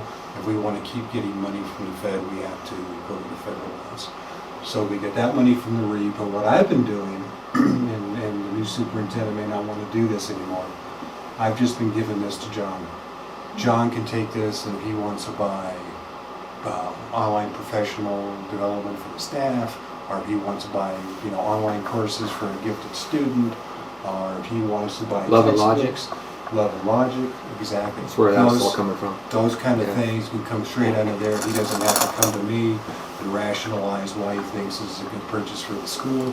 He lets the staff know how much it is, and I think he's done a really good job of equalizing what he has. He doesn't really have to track it much.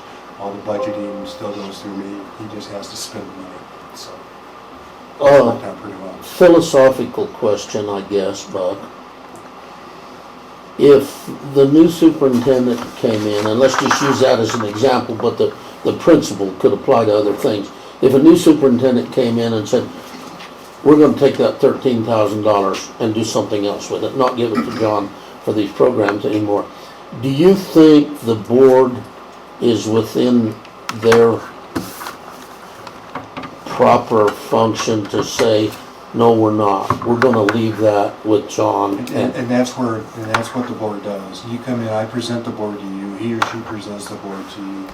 You look at it and go, yeah, I can't buy that. We need to put that into elementary education, or John needs to hang on to that. That's exactly. Yeah, and I think that example is why we need to understand these things better, Right. Now, this has been said enough in front of me that I get it finally, yeah. And I throw over on the side, so because the CD 18 doesn't explain why it's there. So for your benefit, if there's something that I think could be confusing, I type it in on the side so it makes sense. Yeah. Same thing with the SRS funds. This is the amount, last year, that's what we got. This year was really nice from the county coming through. There's nothing on the horizon at this point for next year. But we got that. So to identify what the heck it is, I'll stick it over here on the side. Title 1, 2, and 3, we only have 1 and 2 anymore, is that amount, Title 1 coming in. And all of our Title 1 money is going into salary, and that is a big part of what Johanna gets paid. She's our Title 1 teacher. So when you look at the salaries for the teachers, bear in mind, because Johanna is our Title 1 and 2 instructor, that is a portion of her salary. So when you see how much she gets paid, for example, keep in mind that unlike the other teachers, part of her money considered it is a gift to us, essentially. Is that in a separate check or is it in the same check? Same check. Same check. We included, it goes into the general fund, and we just piecemeal it out with her salary. So it's not added to what she's making, it is a part of what she's making on the matrix, yeah. Right. So it helps pay your salary. Federal revenues coming in, we hit that. So down here, this is where the transfer is. So to explain how this works, this is the amount where we're transferring out. So over on the side, I just explained to you where that total comes in. So down here on the bottom on the tabs, like insurance reserve, you're going to see our insurance reserve for the year is $40,591. So if we click, but if we clicked on that, boom, you'll see the amount, $4,591. That's the insurance. And what that is, that pays for our liability through the CSDIP, Colorado Schools Insurance Pool that we belong to. That's most of what that is. And then we have a building fund, and remember, because of the BEST grant, we have to appropriate $20,000 every year to future upgrades or building. Maintenance. So immediately, not maintenance, this is for new buildings. This is for new construction. New construction. Yeah. So we have to put $20,000 aside on that, and that's our hot lunch program, the food service. And so that's the amount we're going to transfer out of. The revenues coming in immediately has to go into these separate funds. And then we also have, if we have other sources, we got this because for this particular year, Jody received $6,500 in the Jewish National Reimbursement. She's, as you may remember, Jody is also a CDE regional rep for all school nurses in Southwest Colorado. And she also does some work with the diabetes and asthma organizations. And so this is the amount of money they're actually kicking us back in to help pay for her time and expertise. So that's what that is. And then we get down toward the... Look, on the building fund, we Sure. have to put 20,000 in per year. Per year. So we're at 40 Every year. now, or? And is that money maintained as a separate And account? you'll see in here, we'll actually have the building fund, you'll see what the totals are. So it's, in a sense, it's like really a tax or a forced insurance by the state we'd have to comply with, and then when do we get to touch that money? Whenever we build something. So say, for example, we do grow and you have to expand, that's where you would tap into. And so now you go back to the BEST program and say, look, I need another $3 million. I've got $120,000 that I can put into it right away. So. And that goes on for, till the bond's paid off, or? Yeah. Whoa, that's a lot of money. 20 years. Yeah. Incidentally, we're gonna buy the new superintendent a touch screen, an interactive touch screen, so he can reach over and touch those. We can do that, we just need I to. thought we were doing the car. Yeah. We Oh, can the plug- car in the house, yeah. Yeah.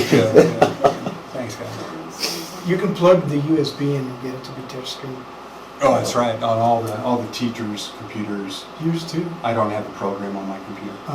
So there's a program you actually install, and then they can actually write on it, touch it, do all kinds of magical things with it. Perry, for example, can write a formula up here, and it changes it so you can actually read it.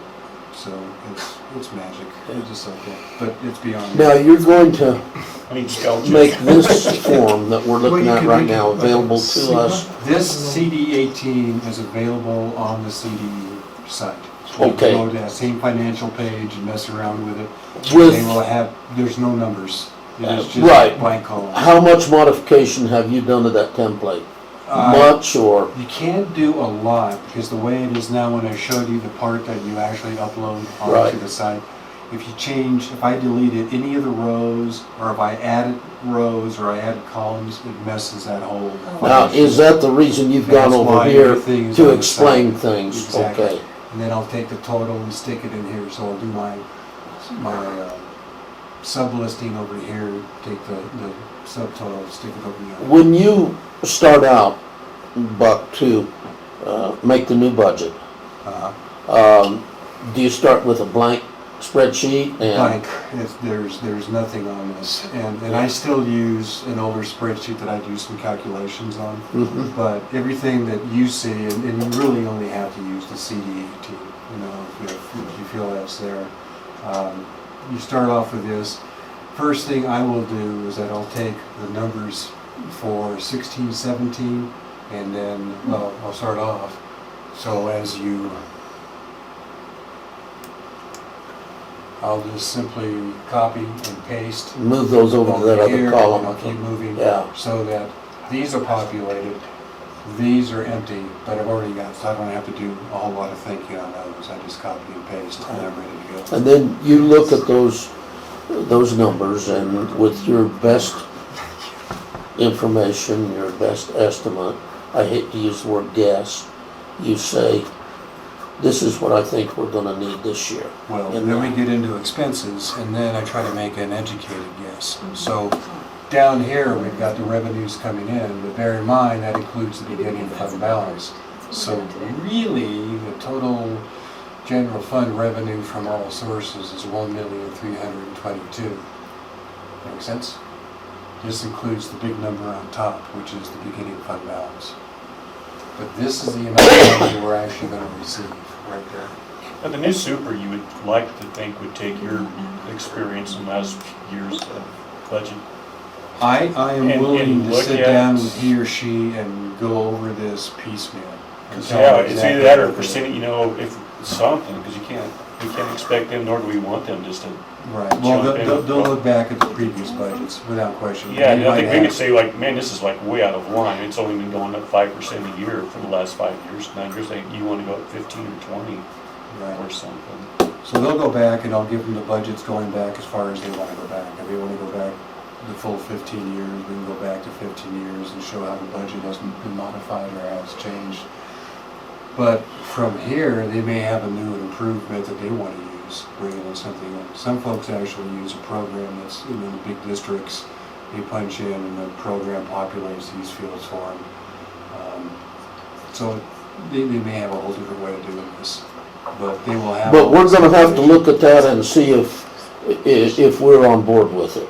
If they come with a new, say, no, you guys, there's an easier way to do it or a better way to do it, we've gotta know enough to make that decision. Yeah. So what happens on this, for example, once we get into the expenses, and we got two categories on that, and it also breaks it down. Elementary is always lumped together. Elementary has where we break down high school and middle school, like into math, social studies, basically one teacher gets their own little segment. Elementary has always been combined going into it. And so we have it broken down into salaries, and because of the increases the board gave last year, we gave, what did we give, 5%? Yes, I think so. Something in there, I don't remember, but that's the changes that came through. So over on the side, once again, just so it would make it easier for you guys, I actually break down what those salaries consist of. Teacher salaries, teacher aides, and substitutes that we have to pay for. That makes up to 216. And the reason some of these are highlighted, that was just for me to keep track of where I am when I'm working on the budget, because I'll spend days on this and I'll get tired and stop. And this just gives me a track, and I forgot to go back and unhighlight the highlights. So that's what that is.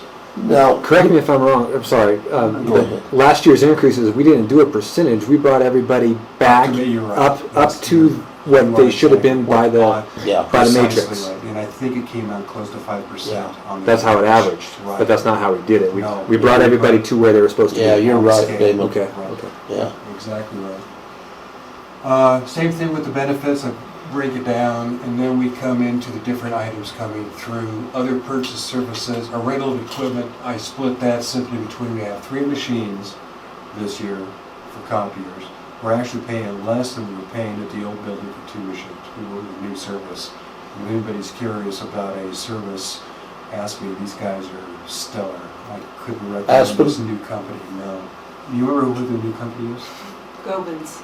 It is Gobins? Gobins. Okay, that's where we're at. They They just took are, ours over too. they have been phenomenal. Of course, we're comparing it to the company we had, which was not so sensational, but these guys have been Now, tremendous. do they have an office in Alamosa? Do they? Mhm. Yeah. And they've come up, you call them, they actually show up and you call them. They show up even if you don't call them, just to check things out. Yeah. And They we're bring actually Christmas paying cookies? less for 3 machines than we paid for the 2 Where previous. do we have those machines? One is in the office, the big fancy one's in the office, and the other 2 are pretty fancy too. One is at the high school wing in the teacher's coffee room, which is actually the Xerox room, and then one is down for the elementary wing as well. So all the teachers have pretty quick access. Plus, they can print from their computer in their classroom, and if they say they want 12 copies, they can hit that button on their computer and it automatically prints their copy. And it'll be two-sided, which saves a few dollars, which is nice. That's great. Supplies, going down, and if you go back over the years, you'll just notice how these numbers keep going down and down and down. And that's where, when I'm starting to balance the budget, is the first place I hit, because salaries aren't the place you go. You generally hit supplies, dues and fees, travel expenses, for example, on dues and fees. Fewer teachers are joining organizations, so I dropped that down, and that was based on just not being used. Temporary field trips, drop that down. So the decrease in, because of the negative factor, the decrease in revenues does have a direct impact on the budget outside of salaries. I mean, And the we programs don't that we're able in the program. to offer, we used to pay for meals for kids on sports teams. Years ago, we don't do that anymore. It's something it's nice to do if you've got enough money to do it, but. And this is something the CDEA team that I don't like, is that you'll have air sections we don't use. Bigger districts might have, we don't. So you'll see occasionally areas that just aren't touched. High school education, that substitutes, and then some general things. So the high school, each class, each curriculum has their own section, but there are some things that they do globally. So again, we split, as I was showing you on the elementary, for Gobins, we split the cost of the copiers between the two buildings, between the wings, elementary and middle school. So rental equipment, other purchase services. On this one, $20,000, that's the amount we budget for the Newton trip. That goes strictly to the high school. Anything else on here that I haven't mentioned before? No. Supplies, I had to increase that. Supplies, last year we were over budget by $400, so I tapped it on. It didn't look like it was going to change. And you're expecting more field trips this year than last year? Or? Well, I didn't have any budgeted last year, and they did go on them. So I put them in this year, because what happens if I need collect to put a number in here, I've got to take that number from somewhere, so it might come out of supplies, for example. So I was robbing Peter to pay Harry. And so in this case, I put it in so the line item would actually match up. Now, but when do you start as far as? I start usually in January, first of the year. So after you come back, you'll start putting I'll these start numbers doing the together. numbers, and then in February, typically, and it might even be toward the middle of January, then I'll call the budget committee together. And we'll get together and we'll present, and hopefully we'll have the same group we had last year, so we don't have to go back and spend a lot of time. Would we have 3 or 4 meetings? I think last year we got it done in 3. I think 3. It was 3. Yeah. So, and it just depends how much. We had a good season crew that was coming in and didn't take a lot of new explanation. Right, yeah. So, and Melanie picked it up like that. If the new super wants to run with your budget, you'll have a budget for... You won't have a choice. You will already have... We'll already have the June approval You will on that. in May. I think that's I'm here awesome. through June 30th. So Yeah. he or she will walk in with a budget ready to go. So he or she... So they won't even really customize their spreadsheets probably until January of Right, 18. right. And I imagine they probably start on it earlier, because would be a big part of what they do. Better. Yeah, that's gonna be a boost and a Yeah, relief this will be for better. us, They yeah. won't have to worry about this. That's true, yeah, that's good. So, preschool, this is the amount. We still contract with the daycare center, and so the money we have that comes in to the daycare or to the preschool, we just roll the money over minus 5%. We keep 5% for management fees on our end to keep track of that. So 95% of every PPR we get from the count at the daycare or the preschool goes straight to the preschools. We just write it over. Early Learning Center, Damon. I've given up. Yeah, it's nothing personal, once I get stuck. My kids went to that preschool and they're just fine.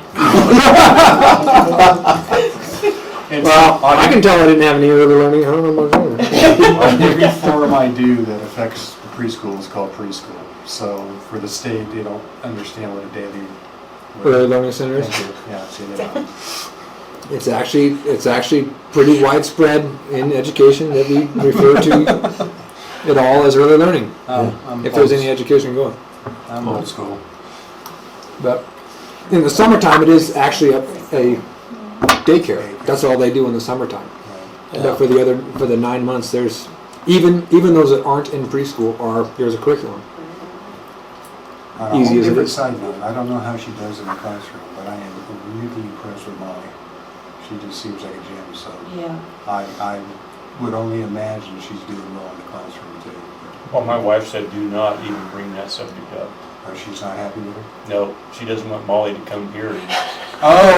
She's She's off. Oh, I see what I you're said, saying. yeah, they're talking about Molly coming to teach, and she goes, no. She said she doesn't have her Colorado license, so anyway, so. We can work with her on that. On air though, yeah. G&T, this is the amount of money we're getting from the state, and all of it goes into salaries. Teresa Wall is our gifted and talented coordinator. So again, now in this situation, this is tagged on to her salary. It's not included into her salary. This is an additional amount because what she's doing is additional work for the gifted and talented in addition to what her normal salary. And she's the only one that gets paid out of that. She doesn't have any assistants or Do whatever. we pay insurance and retirement and stuff based on that? Is there any? It comes out, yeah. we do. So we're paying, we're giving her 59 plus benefits on top of that 50. That's true. What does she use that money for? The 59? Does she, that's just part of her That's her salary? salary, yeah, by Well, I didn't know groceries. if it was Oh, I'm sorry, I thought you. Yeah. Yeah, Yeah, it's just, salary. it's not, curriculum or? and when we need G&T stuff, and it's so seldom on this, and we'll just buy the G&T. We have, a new curriculum for a student in the G&T program. We'll come up with the money to get it. But for us, having a teacher was more important than the supplies at that point.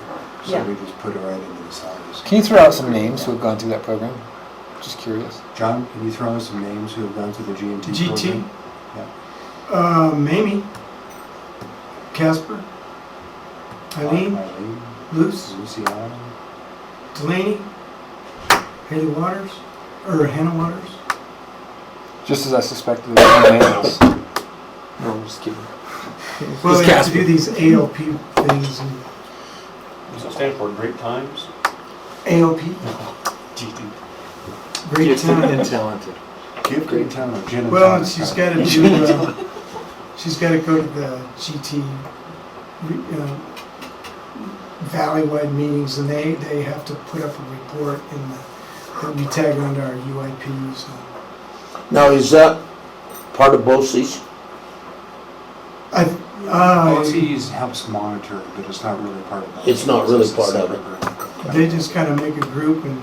She's the one that does the testing. If the kids are coming in, there's a bunch of hurdles that if a kid's going to be classified as gifted or classified as talented, that there's hurdles that they have to. So go she through. She's the one administers that, whole yeah. thing. And then make sure that what the special programs are, she's the one that makes sure that they're taking effect. So. Oh, and they have to meet with the kids twice or three times a year, maybe three, Yeah. for their ALP, which is the Advanced Learning Program. So it's a special ed program. Yeah. So they've got a lot of paperwork to do. So the way all the different programs, this is art, also is industrial art. So basically you see this, think Alicia. So that is her salary, that's her benefits when we talk about money, for para and all of that, that's what that is. So the actual amount that we're paying that teacher is around $50,000, $52,000, $51,000. So, and then as we break down, you can see the different items going through. Obviously, art, industrial arts, supplies factors in a lot higher for that program than just about any other, well, definitely more than any other. And she also raises money, and the kids actually have to buy equipment as well.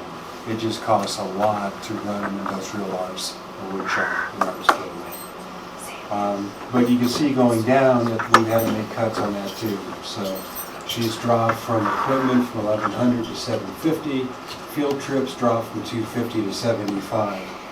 Now the way I've done it, let's say that Alicia wants to take the kids to Denver for some special exhibit that's taking place. Well, she's only got $75, but Perry has $75, and Teresa might have 150, and so then once again I'll rob Peter to pay Paul. So I'll Now, take do you money from consult that. with those other teachers Hell before no. you do that, or? And then I tell them at the beginning, it's first come, first serve. So you don't use it, it's cool. Yeah. But now the other teachers have been great, and that's how we do the textbooks too. We look at books, notice that, of course, she doesn't use much in the way of books and periodicals, but you might see $500 in the others. There's no way you buy a set of textbooks for $500. It's going to be closer to $4,000 somewhere in that neck of the woods. Yes. So for that year, and kind of like the way Murray was describing it, each year you rotate. Well, that's how I've been doing it. So last year we bought a set of books for Teresa. Right. We robbed from the math and we robbed from the English. This year Michelle may need books for Spanish. I'll rob from art, I'll rob from, and we'll just kind of do a global. Ideally, we'd have enough money they could all buy books at the given year, but with the budget the way it is, I've just been doing a lot of borrowing. So, Now, do you and John consult, or do you consult with the teachers, or? on books. Yeah, on whether you need new books in a particular The class. teacher will talk to John. I know we've had teachers that have talked to John, showing you what kind of books we're talking, and then they'll talk to me. So, and sometimes they may just come to me, I'm not sure. Well, you're Buck's the money guy, so. Yeah, right. They'll go, do I have money in the budget for my books? I go, you gotta talk to Buck, but Yeah. I usually see what they want. Yeah, and it's there, and then I'll encourage them if they're gonna have a new set of textbooks coming in to at least run it through John to make sure that, because we talk about sequencing the books, we do wanna make sure there is some sequential teaching taking place. So John's kind of the master of that to make sure that all comes out. It may not be the same series, it may not be the same textbook company, but we wanna make sure, and as John pointed out, you wanna make sure that those bullets are being hit. So. Right. Business no longer exists, distributive education no longer exists. English, this is Michelle, so this is what Michelle has. That's her salary. And you can see all the way down the line, everything's been cut. And next year when we do the budget for May, they'll be cut again. This is Kim. Now Kim is the only teacher right now that we split with elementary. So this is half That's right. of what Kim is actually making. And you can see going down. She had a little bit cut on equipment. She goes out and historically has raised some money for some of her activities to buy posters and knickknacks to give the kids. You know, she's with Elaine Blansky and, you know, the Helm Group and AIM. She's got a bunch lot of money. coming. That's right. Helm gave her a bunch of dollars this They year. got enough money last year from who came to visit. It was the British guy, but he gave Nick. like Nick $14,000. something or other. And she was able to buy fly rods, lines, and reels enough so to teach fly fishing and PE. Yeah. Did we ever figure out how to hang her banners? Yeah, that's a good question. The banners, the sports. The sponsor banners. Yeah, I'm not sure. I know Casey was looking at it. We can't put anything on the sidewalls. It has to be- So the only place they can go is up on the sides. On the ends. So it's good, yeah. So Or they can I'm go not sure above, what they can they keep. go above They can go above. the board, soundboard? Yeah. If there's a way to get up there. And I think that's what Casey is working with. Casey's aware of it. And Kim's mentioned it. Do we have a scissors lift or something, don't we? Didn't we buy one? We do. Yeah. Yeah. In fact, Does he use loaned it to quite the a city. bit? Well, I was going to ask about that. We did loan it to the city recently. We do, and we're gonna do it again. And Okay. Kate asked if she could borrow it, and I said, absolutely. Okay. Do you have a problem with that? Well, no, I want to be sure that they're careful with. I'm Oh, yeah. I'm worried about the tires coming back with gravel in them or something. They put plywood down to Okay. load it on. Right. And even when we put it on the floor, we put plywood down. Okay. Because there is just a rock that's embedded in that soft tire. Tear that floor It's off. almost like a fabric tire. Yeah. And it would tear up the wood floor. Yeah. So Okay. we laid everything down. By the way, the wood floor is going to be refinished over Christmas break. And we're probably going to strip the whole thing, put a junior high volleyball line down. But that has to happen every 2 years. So, and that's on our expense. That's not ours. It is our It expense. is our expense. Can it come out of that, it can't come out of that $20,000 that we set aside? No. No. And I'll show you where it'll come out of. I have an item for that. We don't have industrial arts anymore per se, it's combined with art. This is Mr. Beltrami, same kind of a thing, and you can tell all the way down, everything has been slashed. Music, we don't have a music listing because Johanna's primarily elementary, so I just throw her in the elementary category. This is Mr. Brink. And if you see something you want me to stop, shout and scream.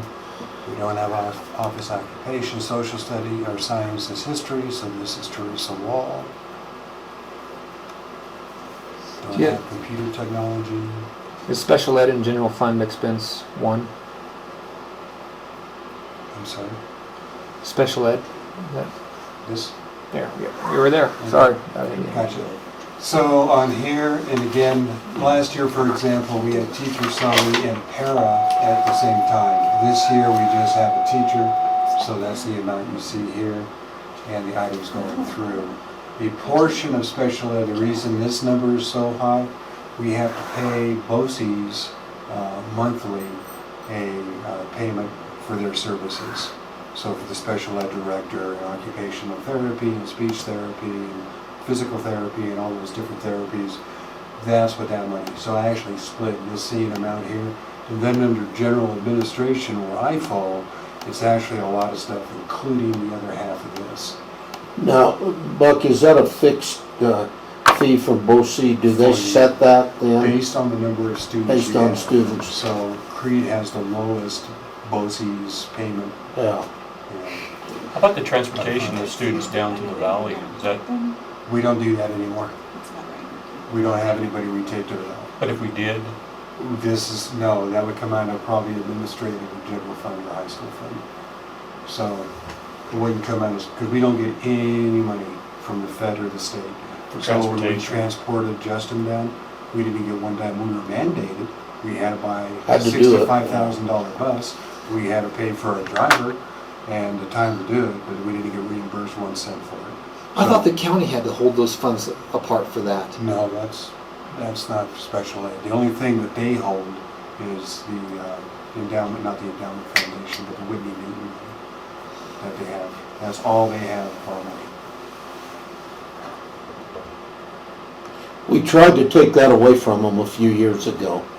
And I still don't understand why they hang on to it. I mean, it Yeah, makes sense to me whatsoever. it doesn't do them any good to hang on to it. I've never understood that. Just a kind of a power trip maybe, but we, And there's never been a problem when we ask for the money, they've been good about Yeah. it, so. and I don't And think we they have could to deny report- it. yeah, we have to report it in our budget, in our audit. Yeah. now. I mean, in our audit, it shows up, and it didn't used to have to be there. Yeah. So, I don't know. Beats me. It's something that's kind of hanging out there and has been for years, you Well, know. there's a new county administrator. If you want to approach her about doing something different, do it. Well, it's gotta go to the county commissioners, and it's the county commissioners that historically have said no, it wasn't, But we have a new county administrator who deals with might be happy to county get rid of it. commissioners. And I would think she would be delighted to shed it, because it'd be less of a headache. Yeah, for her. right. So, yeah, it just says, I mean, I don't get it, because it's gotta show up on their audit, but officially it's not their money, so. Yeah. With the new superintendent will work with it. So this is what we pay the coaches. This is also where we pay the referees, the line judges, the clock. This is our sports program. So anybody ever says, how much money do you actually spend on sports? That's it, $53,000 total, which to me is nickel and dime for what we get out of it, so. And we No, have, 5% of our total budget. Where somebody comes into my office, Buck, and says, I wanna know how much you spend on sports. this is where you go. How's it easiest for me to go find that? Go to our website, do you think? Well, you could load it down. What I would do, I just, keep your copy of this, because this breaks it down. What shows up on the website doesn't break down all the various categories, or they'll just show the line item, and they won't have the little lines over here that I Right. put in that describes it. So if you really want to show them in detail, I would just bring up the most current budget you have that's prepared, and just search. You could just search in athletics, and it'll pop you up to here, and you can show them immediately what Right. we paid previous Yeah. years, what we're paying this year, and you can see that we're cutting, just like we have in everything else. Where we can make cuts, we're making cuts. Do we have a breakout of the coaches? I don't, but Sherry does. So if you wanted to see exactly where the salaries were on this one, Sherry can pull up a list immediately. Tell you basketball is this, volleyball is that. And is this athletic director too? And athletic director too. Yeah. All included.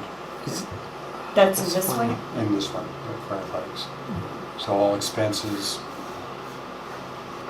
Questions on that? Yeah, is that regulated as far as coaching, what you could pay? No, it's totally, again, back Totally up to the local district. control. And what we pay, all the way down from superintendent down to custodian, it is local control. You decide what you want to pay the employees. Totally. Want to hit that fan back on again? I know, I whine a lot, sorry. Boy, anything else I can do? Well, I'd still like to see you fix the screen. I've been thinking about that. Apparently you can't do it. Yeah, he kinda gave up on you on that, John. Yeah, that didn't go well. Co-curricular, right now we have just knowledgeable middle school, knowledgeable high school. We had FBLA, this was FBLA, Honor Society, those kind of activities fall into here. Sad. Sad, yeah. So that's how, these numbers over on the side are just my math stuff, you don't pay attention to that. In this next tab, we have, again, students actually is made up of the nurse and strong, all of these, and I put over here how much the salaries were increased. I mentioned National Jewish and some of the areas she's getting paid, all incorporated. Again, the nurse right now is a part-timer in going through, and I might add, there is interest from some local nurses. Jody is interested in being a school nurse. So is Kate. Kate Nichols. Kate is interested in being a school nurse. So you have some options. And they're also interested in doing it on a part-time, which is huge. There are things legally required of a district that you need to have done. And having a school nurse on board is the way to go. Districts have tried to get around that in the past and have shot themselves in the foot. A part-timer for us was fantastic. So if you can do the same kind of a thing have been doing the last couple of years, tremendous. Are these gals that are interested aware of the salary level?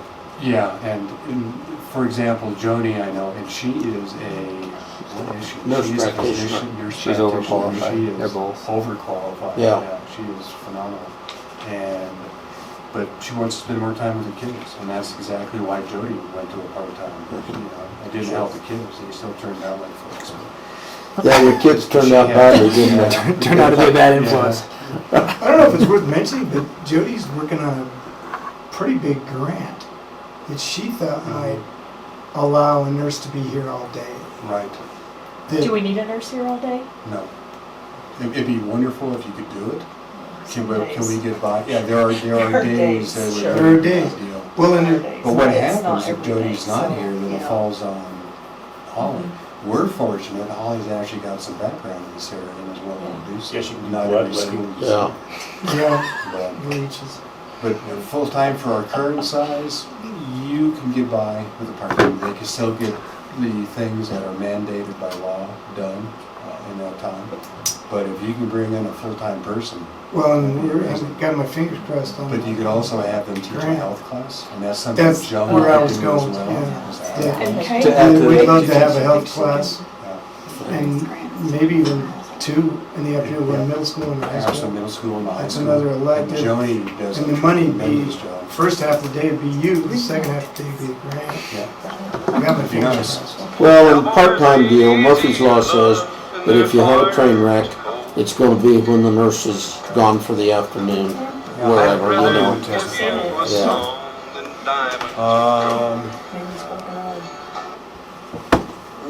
Educational library services, we pay very little into that, and actually, really what we pay is just $950. And the $3,500 is a grant that Francis has actually received the last few years, so when you see that on here, we're actually reimbursed, and you saw that back on the revenue side, that we're actually reimbursed for that. So, we don't pay a lot for the library. General administration, that is me. Plus, we also have like networking, various things like the special ed I was mentioning, BOCES. There's numbers that come into here. That's part of the BOCES payment we make. This is you guys. You guys are kind of my slush fund. Every time you guys want to have something, this is where it comes out of. But it also includes if I have to have a special trip, say that Teresa has to go to Mesa Verde for a special conference. I don't have anywhere else to take the money on it. I take it out of your money to send her. So she's appreciative. But if we have to send flowers to an employee that had a death in the family or an illness, that's where it comes out of. If you guys buy Christmas cards for the staff from KB, that's where the money comes from. That is the board /fund. I've noticed You can some of the use benefits have gone up. This administrative one, the benefits have gone up All- $3,000. All of the benefits have gone up. But on one of your first spreadsheet, it looked like our salary had gone up, but our benefit cost had gone down after the Shouldn't raise. have. Para went up on everything, and that could be. You could just look, I depending thought it on- was. It looked to me like we For paid less elementary? in benefits this year with higher salary than we paid last year. But Some people might have dropped insurance, or a new Okay. person came on and didn't take our health insurance, so the benefits. Yeah, I was gonna say, I could wouldn't be bring Sherry's the one that would have to answer that. like elementary, Murray came on, but I don't think he did, he doesn't. yeah, I just take noticed our- that on your very first spreadsheet, you had He doesn't take our total insurance. salary and But benefits. you offer cash in lieu. Nope, can't do that legally. Cannot do that. That is a no-no. Our insurance company doesn't do that. You might be able to do that in the county, but we can't. Well, no, I We thought I used saw to- that. We used to. Can't do it. Long time ago, maybe. Yeah, years ago, that we could do that. If you didn't take the health insurance, you get cash. That was wiped away. I So thought, now, I swore I thought Either I you saw get that. insurance or you don't get insurance. Oh, And we you're only the pay expert. for a single employee. So if they want to have a family or if they have a couple, I think we have 3 categories now, that you have to pay the extra amount of. Spouse. The employee has to pay. With the exception of John and me. As principal and superintendent, we actually get family insurance. And I presume that would be offered to the new superintendent as well. I presume Sure- so, And you yeah. should have pushed that. The catch to that is, no longer can you have that listed as a benefit. And the reason my salary looks so high, that includes my health insurance. It used to be down here, but now it is actually. For your family. For my family, yeah. So Yours it's- is it's about still, $1,000. yours is still included. My actual salary Yeah. is about $12,000 less than the Right, 74. yeah. That includes the health insurance. So our new nurse then is going to, because I'm assuming Joey, she's covered underneath your health Under insurance. mine, So when we get a So new the nurse- nurse, the new nurse won't be covered underneath health insurance. If she's But if she's part-time. part-time, she doesn't get health insurance. But if this grant goes through and we keep her here full-time, she's still part-time on our books. No. Probably No, not. Overall, My she guess We'll have is to pick up, she'd be a should be full-time eligible employee. for Yeah. benefits. Better be a Once big she's on girl. our book as being paid full-time, we pay her Yeah. full-time. Yeah, She hopefully would that do would it. I think I cover her benefits as well. Incidentally, Buck has mentioned a couple of times, you'd have to talk to Sherry about that. Over the past couple of years, I have asked Sherry just a couple of things, no big things, but she's been very responsive to me. I have the information right away, and I think you'll find that to be true if you need something. And she can dig it up, she can pop up that computer and get that information we need.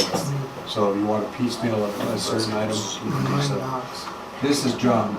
So John that's his salary, and again, that includes his insurance. Coming down, we have travel registration, he never goes anywhere, so I was able to cut that. Books and periodicals, he doesn't read much, so I was able to trim that down, he reads nothing. Other objects, this is where the REAP goes. So when we talk about REAP, that's it. So I had to put it in. So, but that again is coming in through money we receive from a federal grant. So, business services, this is Sherry, that's what she makes. Her benefits would include health insurance. Professional, other services, this would be like our subscriptions to Data Team, which is how program we use to keep track of our money, our accounting service. Supplies, her amount is higher than some, but she has to buy checks and W-2 forms and all kind of things go into that. And we actually went over last year from what I had budgeted, so I increased it this year.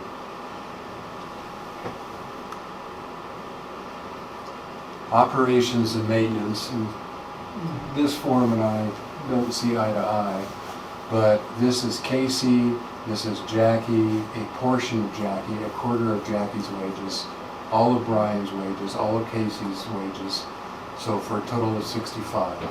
Benefits are divided the same amount. The other portion of Jackie's wages, of course, go into food service. What happens, because you only get so many line items on the CD18, I don't feel that it was descriptive enough. So over on the side, you can see I've broken it down. So 0600, which is this big number, 61,000, notice the big decrease. That includes supplies, electricity, propane, and gasoline. So those are broken down. If you want to see exactly how much money we have spent on gasoline, the way I do this, I guess I should show you. I keep another spreadsheet at the same time. So this is my spreadsheet, and every time you see a requisition or an invoice come in, you'll notice that I've initialed it, and you'll probably see a line item on there in ink, probably blue. And what I do, I keep track of every single requisition or invoice that comes in. This matches the budget over on this side. Here are the items that are actually being spent. Sherry does this on her books too, so it's kind of like double checking all the way through as a check and balance system. Now, how often do you do that, Bob? Every day. I mean, every time I get a requisition, You put it in. Go through, and then Holly and Sherry get mad because how come I'm not keeping up? So at any moment, you can look at those things So and let's say, we're getting over gasoline. budget, or we're way under. And this is how I do it. I don't use the 18. Once you guys approve it, I never look at it again until I've got it coming. Yeah. Everything I do is on here. So for example, how much did we spend on gasoline? I can come here right now and look at 0626, which is this one. These numbers here indicate that we have $1,000 remaining. I have spent $1,992 in gasoline, and our total balance that we started with is listed on the side. So if you find 626 right there, we had $3,000 budgeted for gasoline. But this is how I keep track. So if somebody comes to me and says, I need such and such, I can hit my spreadsheet and know immediately how much money we have. This is kind of a worksheet for you. Would you categorize it like a worksheet? Yeah.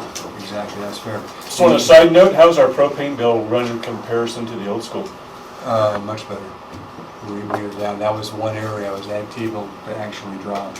Electrical will probably be up. It's a bunch, $36,000 a year. Yeah. For electrical? And it's tough on electrical. Can we see those two?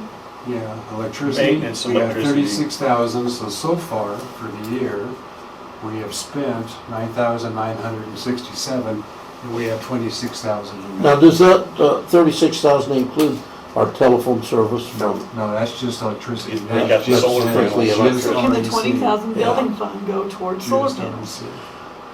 So, and then propane, what is propane? Like down by What I Wilson. got, 623? So 623, we've already spent 6,000, we've got about $9,000 left. And That's that's, the kids on a treadmill. that's around not the bad, we school. spent a lot more than that at the old building. I'd have to have Sherry tell you what the numbers were. PE. Or I could go Propane. back and pull one of these, propane. One of the So our school, Which utilities is are definitely lower than they were at the old. one of the Total school board utilities, members, electricity and propane, Right. are lower on account of the propane being so far, so much lower. Right. Propane is where we have the big savings. Yeah. are you talking about the cost of And propane the old gym is what nailed us. per gallon or No. just the total? cost? At the old school, it was the gym, there's no insulation in that gym, and it just sucked the propane. I mean, you could go It's the out city's there, and problem you now. got that pipe out there, and you could just hear that gas just going through. All the time, All the yeah. time. $1, $2, Doc makes a $3, point, though. $4. I think propane's selling for less per gallon now than it was Before. too, so. Yeah, I just read in the Wall Street Journal where they expect gas has just bottomed, they expect it to go. But that's- The surplus is over. But electricity is going to keep. That we made that choice for that reason too, because and I had an REC board member pressuring me to go with electrical heat here, but yeah, that's part of this new building too, is the choice to go all yeah. or as much as possible propane. Yeah. We had electrical heat in the old building. Get some gasoline. I had a board member That's call not me the It other was the day gym that cost us the money. Yeah. and say, how come the lights are on over there? And I noticed a couple of Sunday nights ago, I was coming home, Yeah. and all the lights in the gym were on. It looked like we were on a ball game. Brian is cleaning. Brian is in the building on Sundays. Is he in every room at once? Sometimes he comes in at, well, knowing Brian probably, that he just turns the lights on and leave them. But he's been known to understand. come in here at midnight and work. Yeah, He needs to get some things done when nobody's here, and that's understandable. yeah. But there's other times too when nobody's here in the daytime. I don't know. Well, keep in That's mind, something. the lights turn off automatically after 20 minutes. So you caught it. These, as soon as we walk out, we don't have to turn these on. After 15 and I think 20 minutes is the maximum setting, that after 20 minutes they shut off. Now, is that true in the gym too? Yeah.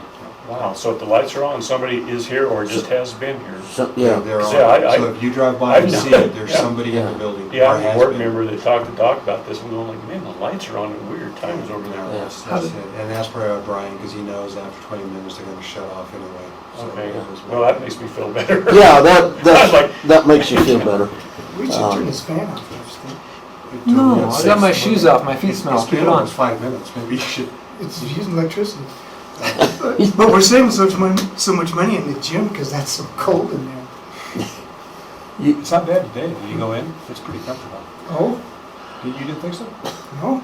I'm thrilled that our utilities have dropped. Not as much as I was hoping, but they have dropped. But we're heating more square footage. Remember? More more cubic footage. Yeah. Not more square footage. We're heating considerably more cubic Yeah. footage for less than what it was costing us to heat Mhm. that before. That's true. And I can pull up old budgets. You Is that can what go you're back to heating? old budgets. Yes, because of the ceiling You can space. see Cubic exactly footage how is- much is the quite a budget bit. That's is, where and the we heat can is? do that. Because I got That's where it all is. Yeah, that's why we put the pants on. Yeah. So that's what those are. These are subtotals, grand totals over here. Student transportation. This is where we have the bus drivers, special ed driver we don't have anymore, but this is where we pay Nate to drive the bus, drive the basketball team over to Cotopaxi. That's where it comes out of. This is the money that goes out in terms of mileage. And it depends on the year, how many kids we have actually driving. We get X number of dollars on that, or X number of pennies we get per mile from the state. And just as a reminder, because I know this will come up, and probably the new superintendent will bring it up, how come we're not busing students, blah, blah, blah, blah. And just remember that it will cost you substantially more money to run a bus service then you pay mileage. Is mileage required? Are we required to reimburse? That's a good question. I don't know. I don't know. That's something we just automatically do and have done. It was just traditional. But that's federal money, right? So it comes, state money comes in the door, just you're tagged for that purpose, right? And we'd have to check. I want to say the state reimburses us 31 cents per mile once you hit the county lines. And I think we pay 32. So we pay a little bit extra. Way less than what they're actually paying to use their vehicle. But as somebody pointed out the last time it was brought up, if we run a bus line, we cannot reimburse mileage. Right. And how many South Fork students do you lose once you no longer offer a check? Kind of an either or Yeah. deal. You can't mix them. Can't do both. I think as we continue to go through this, and looks like we're getting down close to, or closer to the end anyway, we're going to be able to have a motion for the final approval here pretty soon. I think we're getting information to be able to do that, and information on what we're gonna need to do to prepare the budget. Does anybody feel like they could prepare the budget now? How about, does anybody feel like they could tell the new superintendent how to do it? Same answer. And No, I mean, the fact that they're walking into a pre-made budget and that they're gonna have 6 months To learn it. to learn it, you know. It's taken me a couple years on the board just to be comfortable with it, but I am comfortable with it now. Yeah. I've got a question. I wonder if the new superintendent will be so put together as to have a shadow budget that parallels it and tracks it at the level that Buck is doing. But I think that for maybe not the first year even, but I think they could definitely operate the budget as it is.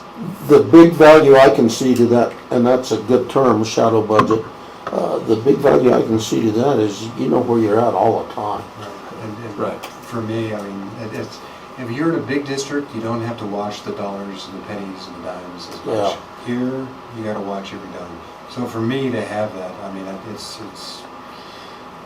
couldn't do it without it. So, Yeah. question, can we as a board tell the new superintendent that that's the way he's gonna do it?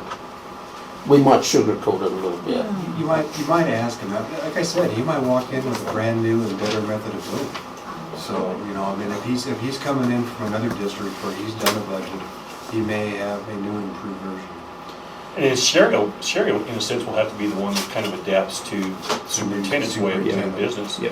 And Sherry, I would think, is so if the new super is going through this and spending way too much on gas or something, Sherry's gonna catch that, right? And go like, you know, we're way over budget After on the this thing. fact, it might come in after, you know, and she doesn't do that now. She doesn't come, because she doesn't have to. Right. You know, but by the time she gets an invoice or requisitions has to, you know, approved, it might be a week or two before she sees it.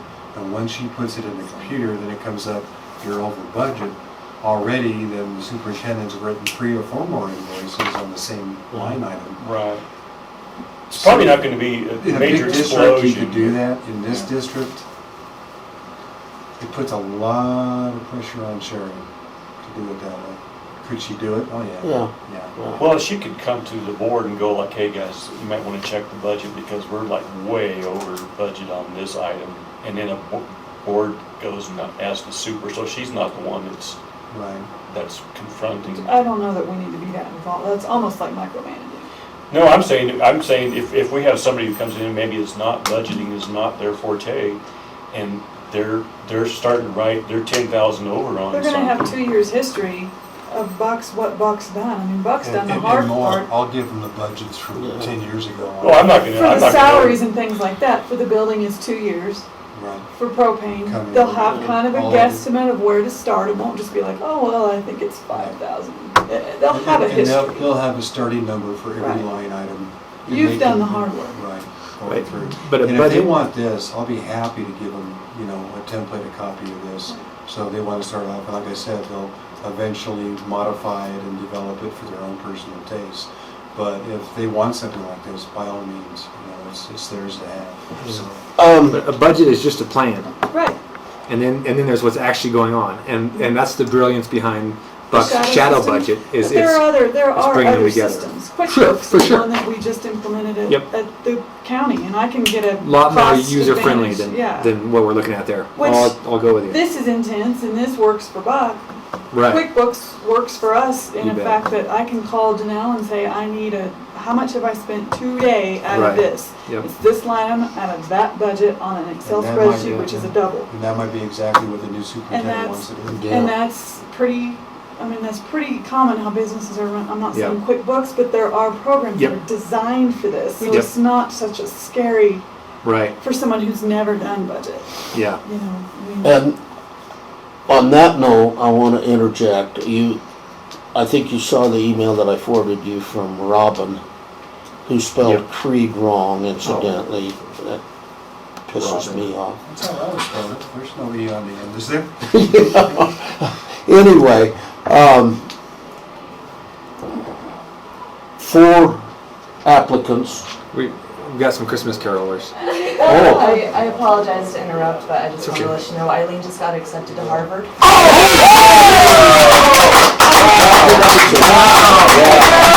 Great. Wow. Holy smokes. Yeah. Are you going? Yes, she is. Wow. Great. Good job, sister. That's awesome. Yeah. Thank you so much. Wow. Congratulations. Good news for what Yeah. you guys have to Thank do you. right now. Thank you. Holy cow. I cry easily, sorry now. Yeah. That's great. It's I great. just saw my little girl standing there. Yeah. That's impressive. That was better than a Christmas carol. That's You bet it was. Wow. Wow. Wish you a Merry Christmas. Wow, wow. My little girl's gonna have a baby. Wow, wow, wow. Yeah, June Ah, 11th. congratulations. We're sidetracking here. Very cool. Yeah. Congratulations. Can we stay off the budget for a while?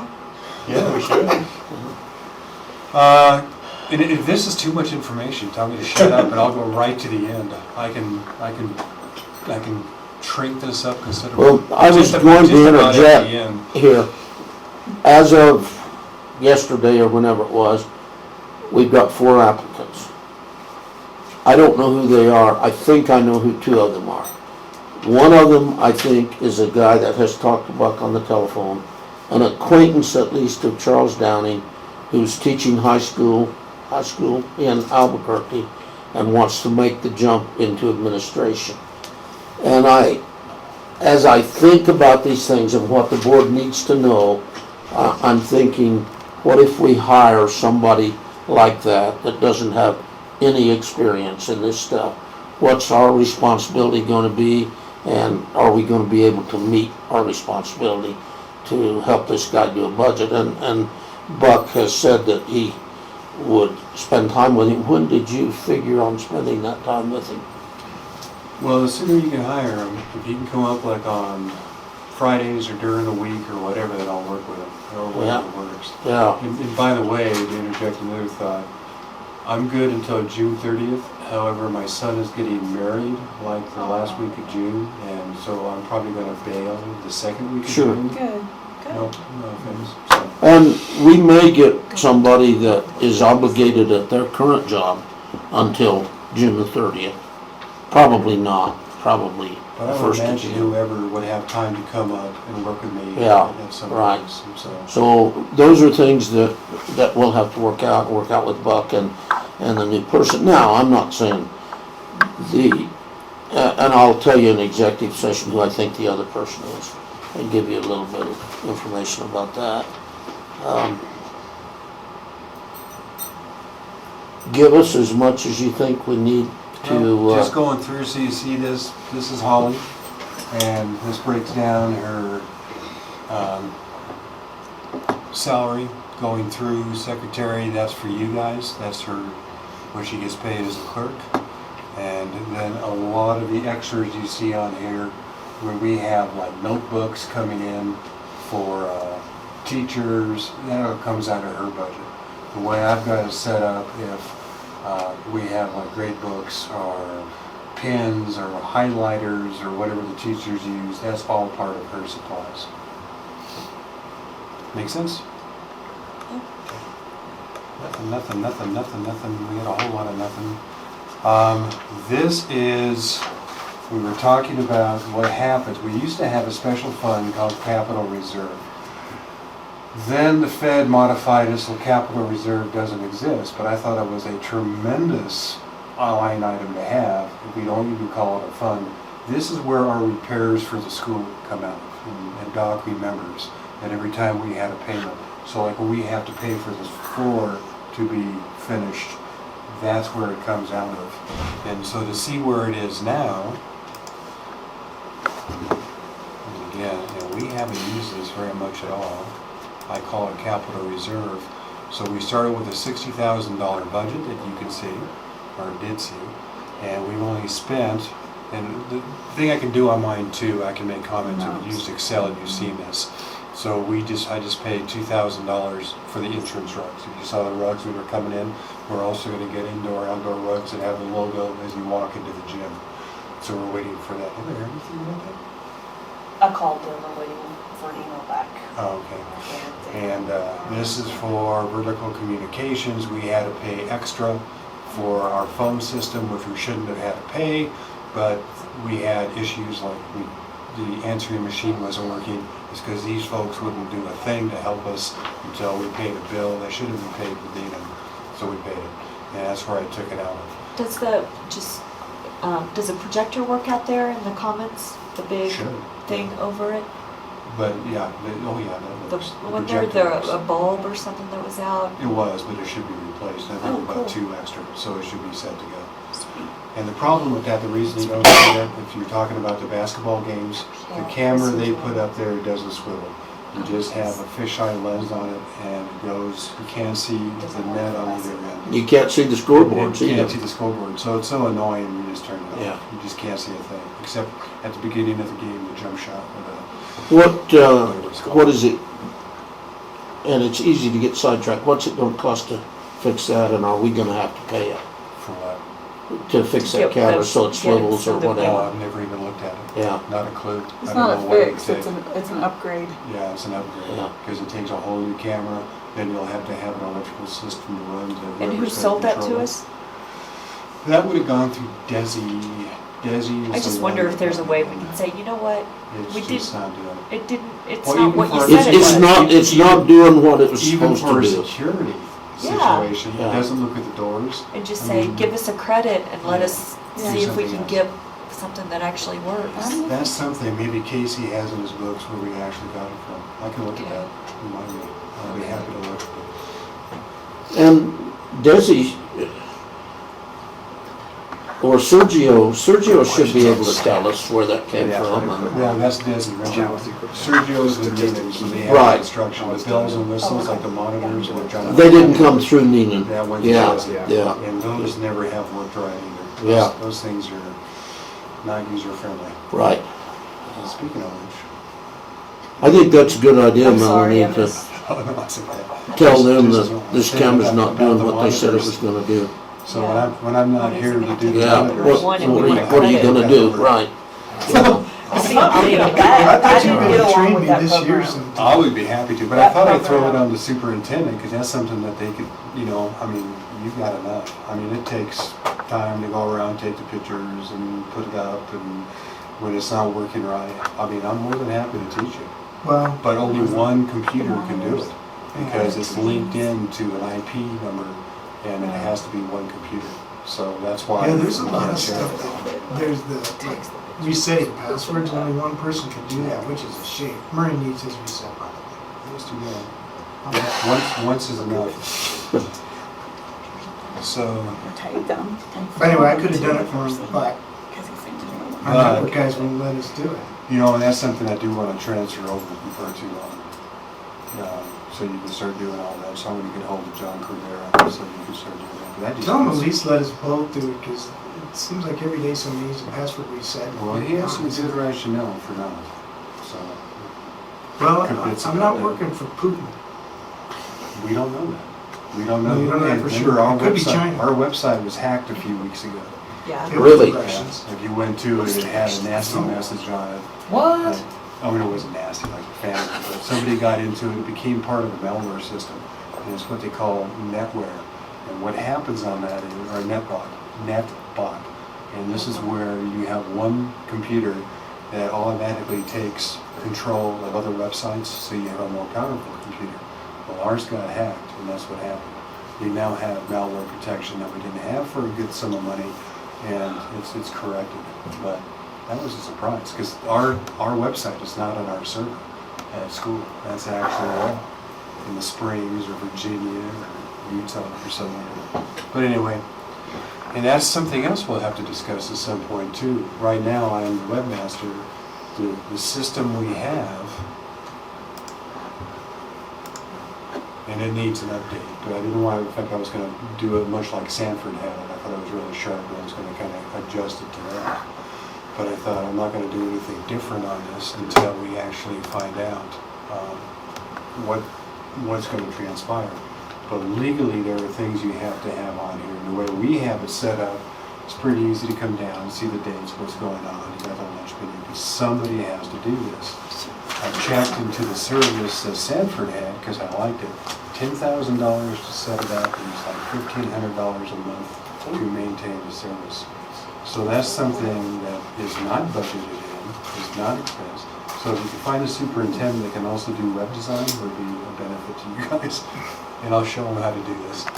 But this is something that, unless you actually have some HTML experience, that it's just not something you're going to pick up easily or quickly.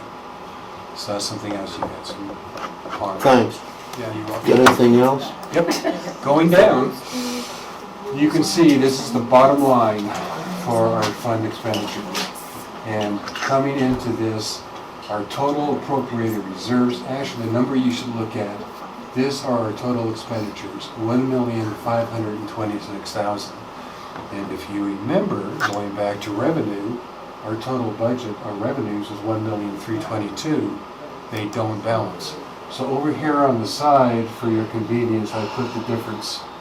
Our difference between revenues and expenses, this does not include the beginning fund balance, is $204,866. For 1 year. This year, Yeah. our difference would be if we didn't have the beginning fund balance, and that's where the difference is coming from.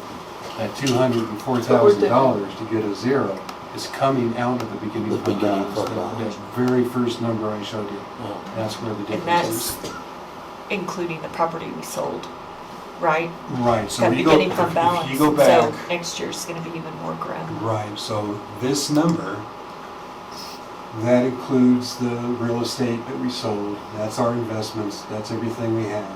So the difference between revenue, that $204,000, that difference, that's where it's coming out of. Not out of any of the revenues, not out of federal. So it's like 7 years, 7 years left. Well, not even that, you have to keep so much money in going into it, and that's if it goes smooth. So if it maintains at $200,000, it just depends what the expenses are coming out. Well, if we were getting 16,000 per student instead of 14, and we got 90 students, there's 180 right there. Well, Yeah. We would just about be. When you get to the superintendent report, because keep in mind that's coming up, I've got some really not good news about that. But You want to that know per is- day how much we're losing now? No. No. So you have tabs going across. Food service, it's broken down, so if you go into the food service tab, I broke down what the salaries are for Malcolm and Jackie, the subs coming in, so you can break it down. The actual food expenses, like in the commodities, that actually went up last year. For some reason, prices of food did not go down. We have something in the last 2 years we never had, is a bond redemption fund. I wouldn't worry about this too much. This is something, if you guys remember, who was our bond guy? I can see him, I can't remember his name. Just got done talking to him. Welch, no, Wesley, W? Gosh, I just went blank. It'll come to me in a minute. But the numbers for this come from the auditor coming into this. So the superintendent, unlike me, won't have to play with this. This is something that we can just extract from the auditor. Building fund, this is the amount of money we had. The building fund now encompasses that $20,000 per year. Plus, when you adjust for the bond, that the auditors have to have a building fund as well. So all of that is combined into there. But this is something, with the exception of our $20,000, that is something the auditor will take care of. And Rudy guys- Andreas. That's right, Rudy. Rudy, yeah, Rudy. And he is still, I said, I'm gone next year, you still willing to help out? He said, absolutely. So, we're in Now, good shape. when do they do that? What time of the year, what month do they do that, Buck? The audit? Yeah. We had it in August this year. Because our first week of school, they were in. Backpack what? Vacuum cleaner. And then they hit us right away, which is. So the new superintendent will have to deal with that right away then? Yeah. Pretty soon, yeah. IT's a little And the lion's share of that falls on Sherry and Holly. They get provide the numbers. And then when we check out, you're typically there, and Melanie, I think, was there this year. Did you come this year? And then they kind of go over what they found. Yeah. So that's a pretty easy thing to do. Especially because now he can say, well, I didn't do the budget. You know, my predecessor did it. And it works out pretty well. Yeah. Okay, so if you guys approve this, there is an appropriation resolution. This is saying that you approve how much the general fund is worth, total appropriation going in, and then we also have a use of beginning fund balance, which you may remember resolution. So I have two of these printed out, and that would have to be approved in the minutes. Doc should probably be the one that signs it. I think there's a witness on one. It can be any of the board members. And what we're saying in this document is we know we're overspending and dipping into our Yes. beginning fund, and we really meant to do it. That's exactly right. Yeah. So there is a place for the president of the board, today's date, and a person that is a witness. It can be any of the board members. And on this one, there's no other dates already on here, so. But it does, you need two motions. One for the authorization of using a portion of the beginning fund balance, and the other one is just an appropriation resolution to approve the budget, final budget for the beginning July 1st and ending June 30th. So if we can have a motion, I think we could probably combine it. Can I just make a motion as read? It should be, yeah, but it should be two motions. Two motions as You read? want two separate They motions? are Yeah, two that's fine. separate. I'll just Okay. put it- This I'll make is, it a separate this is the one thing. You can just- that, Gonna do it is essentially the budget, the following schedule. The amounts shown in the following schedule be appropriated to each fund as specified in the adopted budget for the ensuing fiscal year beginning July 1st, 2016 and ending June 30th, 2017. I'll entertain a motion to approve that. I'll make the motion to approve as read. Okay. The two motions to approve as read. And we need I'll it second. seconded, all right. Mark, Aye. Damon, Hi. Melanie, Aaron, Yes. and myself, yes. It's times two. Is that times two for everybody? Yeah. Good. Times two. That's on there.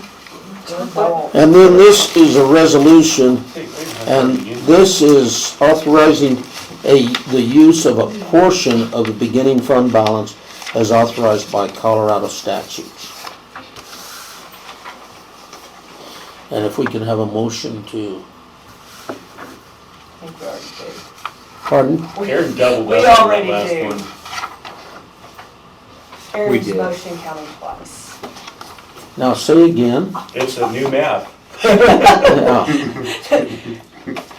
Erin's motion, she. Oh, I see what you're saying. But I'm gonna put it in the minutes as separate. I can be dense, Yeah. yeah, Well, the intent was to save time. yeah, all right. So, But we've learned. Have you signed them and? You heard Sandy laughing, you said that? yeah, I heard Oh that. my gosh, that was good. Did you eat it all? All right, so That's your bag right there. we adopted our budget knowing that I don't know if we're you like that. going down the toilet. starting to swirl already.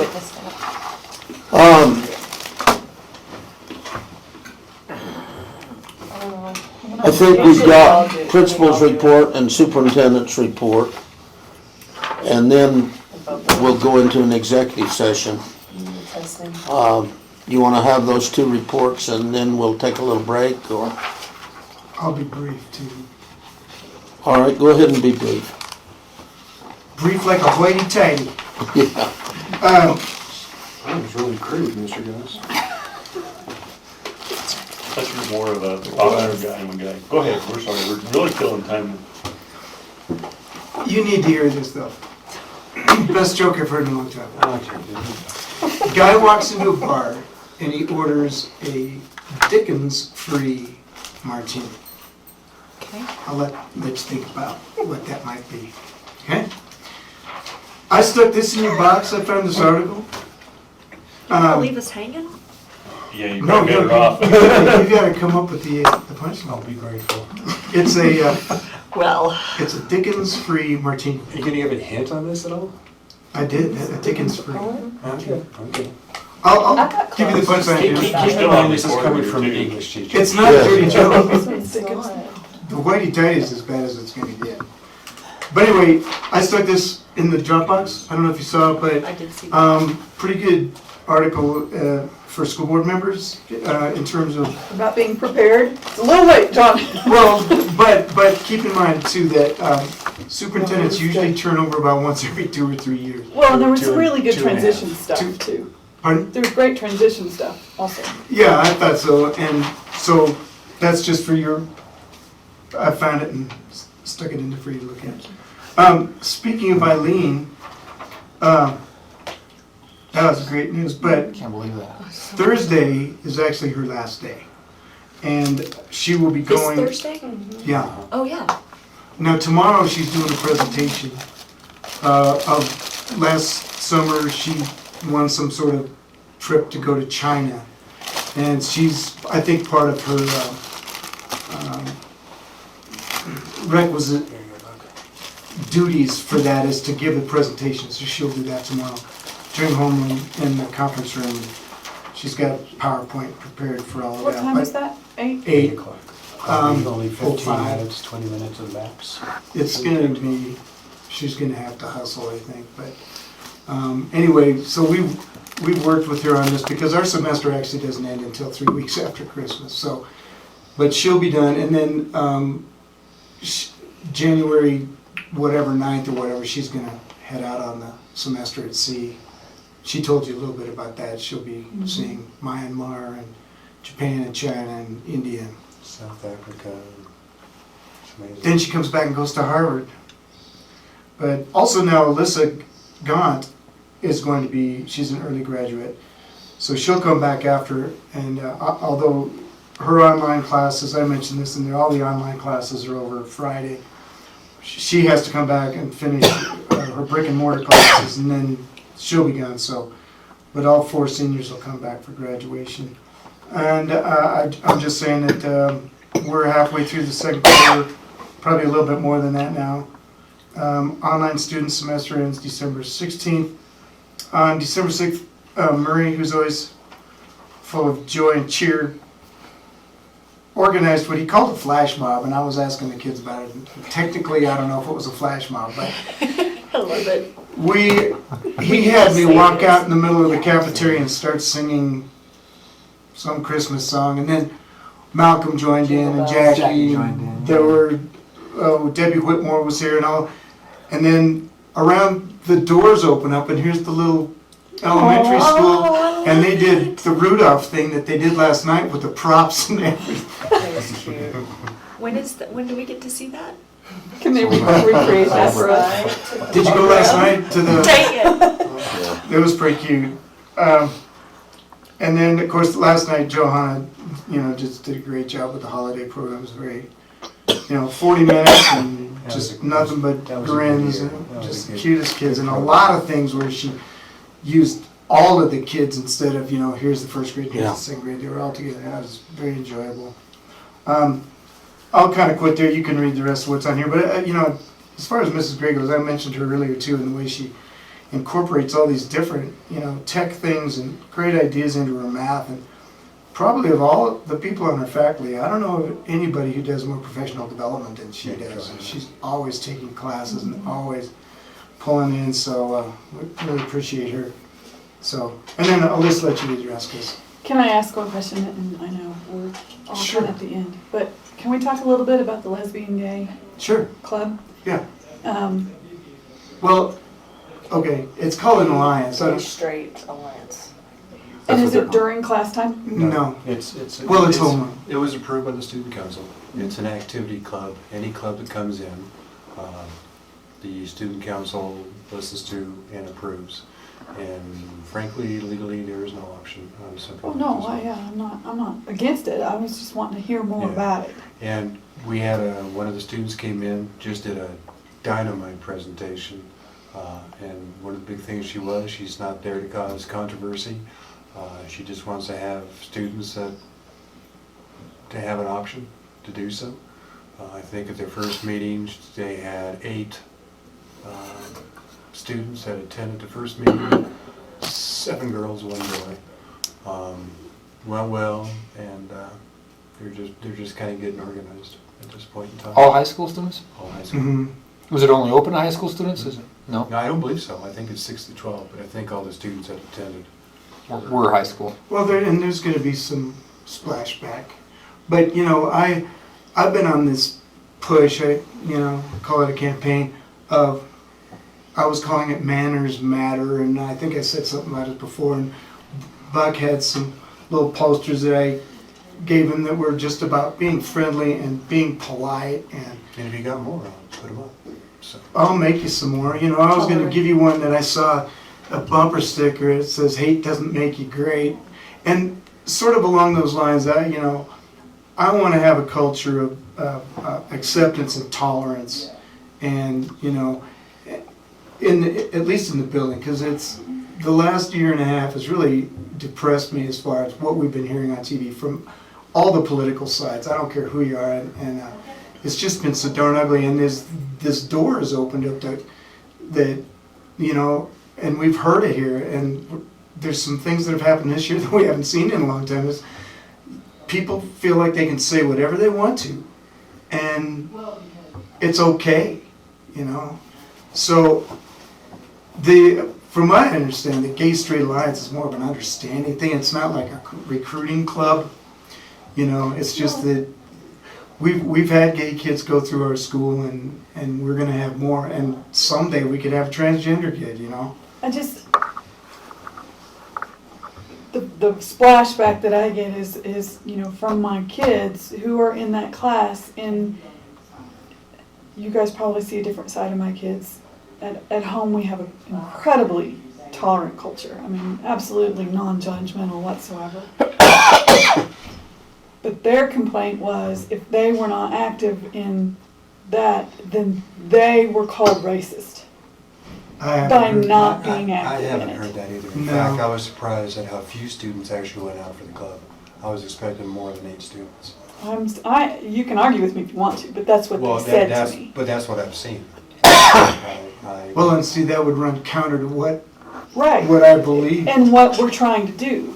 And that was a conversation I had with them, was exactly that. I don't think it's a recruitment of any kind. I can't imagine that being. No. But there also needs to be a tolerance of people who do not want to be actively. Well, you know what I mean? Would you do this for me, though, honestly? Tell them that if somebody is disrespecting them for not joining that club, to come and tell me about it. Well, then we'll need to talk after the meeting, because I can tell you who it was, and it shocks me. Okay. That would be interesting. Yeah. But I can tell you the presenter was a female student, and I'm kind of guessing who it might have been. No, we're in a group here that's a school board. It was a teacher. It was a teacher? It was 2 teachers that were very condescending. Oh, that is interesting. Well, this is one of the questions I was gonna ask you, John, that plays right into this. Do you think there's a potential, or have you seen any evidence of bullying or disrespect One. by kids that are not in that? Yep. Are they, Yes, yeah. Yes, I'm aware There of was a a couple of instances. student that was overheard saying, "I'm gonna bring my I Hate Gays t-shirt."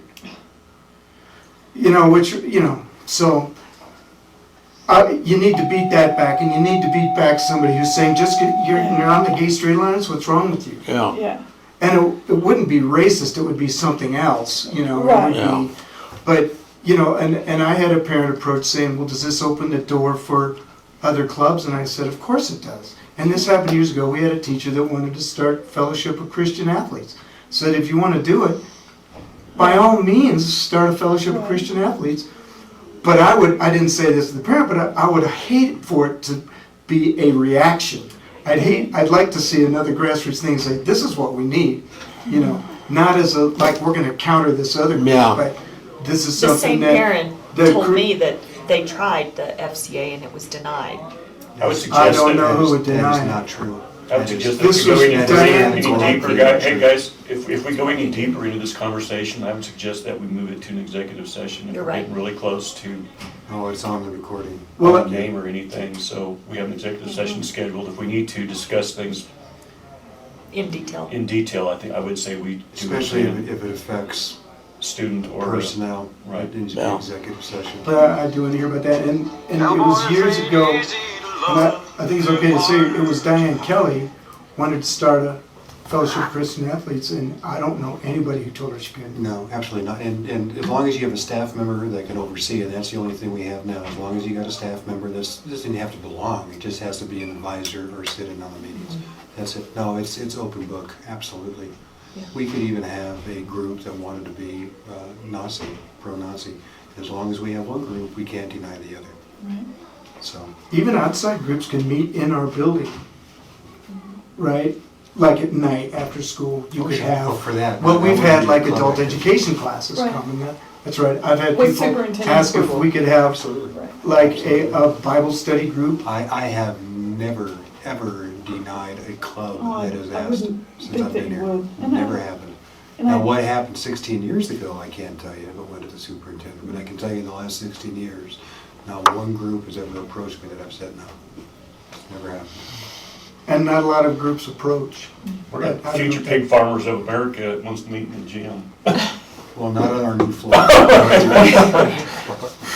But yeah, I mean, you'd welcome a 4-H, and we've had FBLA, and, you know, so it just takes some organization on the, whoever wants to start the club, and then if it goes, And it follow goes, if through, it doesn't, it yeah. doesn't.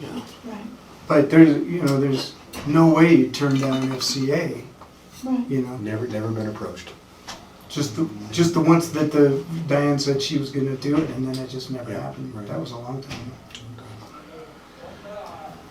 You don't have to stick around. It doesn't have to be after this meeting. I'll get a hold of you. Do you want to revisit this in executive section? I'm mighty Shall we? curious too. If you got a chance to stick around, I'd like to hear this myself. Okay. So- Do we okay. We don't have to put it on the executive session. This doesn't have to be board, but I think John and I both would like to hear if it affects teachers. Okay. Well, I might be gone why don't we, for 15, so. why don't we Till morning. talk about I don't wanna that talk in the about executive session I'm gonna come up and with Eileen, invite so Buck? then maybe we can. Buck, I don't want anybody to think that I'm leaving Buck out of this superintendent deal, but Buck said to me some time ago, he said, I don't want to be involved in the selection of the superintendent. Yeah. And Buck's welcome to come into our executive session anytime, Yeah. and so's John. I would not Yeah. exclude them at all, but why Unless don't, we're talking about you, and then. yeah, then it's a different Everybody else deal. does. I'm used to it. Aaron, would you like for us to address that in executive session? You plan to meet with them another time, Yeah. so we don't have to. I would recommend that's the first place it Yeah. goes. Yeah. And then That's when it fine. needs to come to the board. Right. All right. Yeah, because Fine. maybe we can just chop it down. Yeah. Or just talk about it, maybe there's another light on it that I'm not seeing. I would appreciate that. Sounds good. This whole thing is mirrored of what's going on in our society too. Well, and that's, I came We're not hiding to anything. school this year thinking we need to just have please and thank you. You know, the way kids ask for things is they go, you should lend me $1. Oh, no, that's not the way we ask for things. No. And I've had people contacting me on extremely what I consider heavy topics on social media. And I just go, I'm not gonna talk about this here. I'll talk to you face to face, you know? We need to figure stuff out.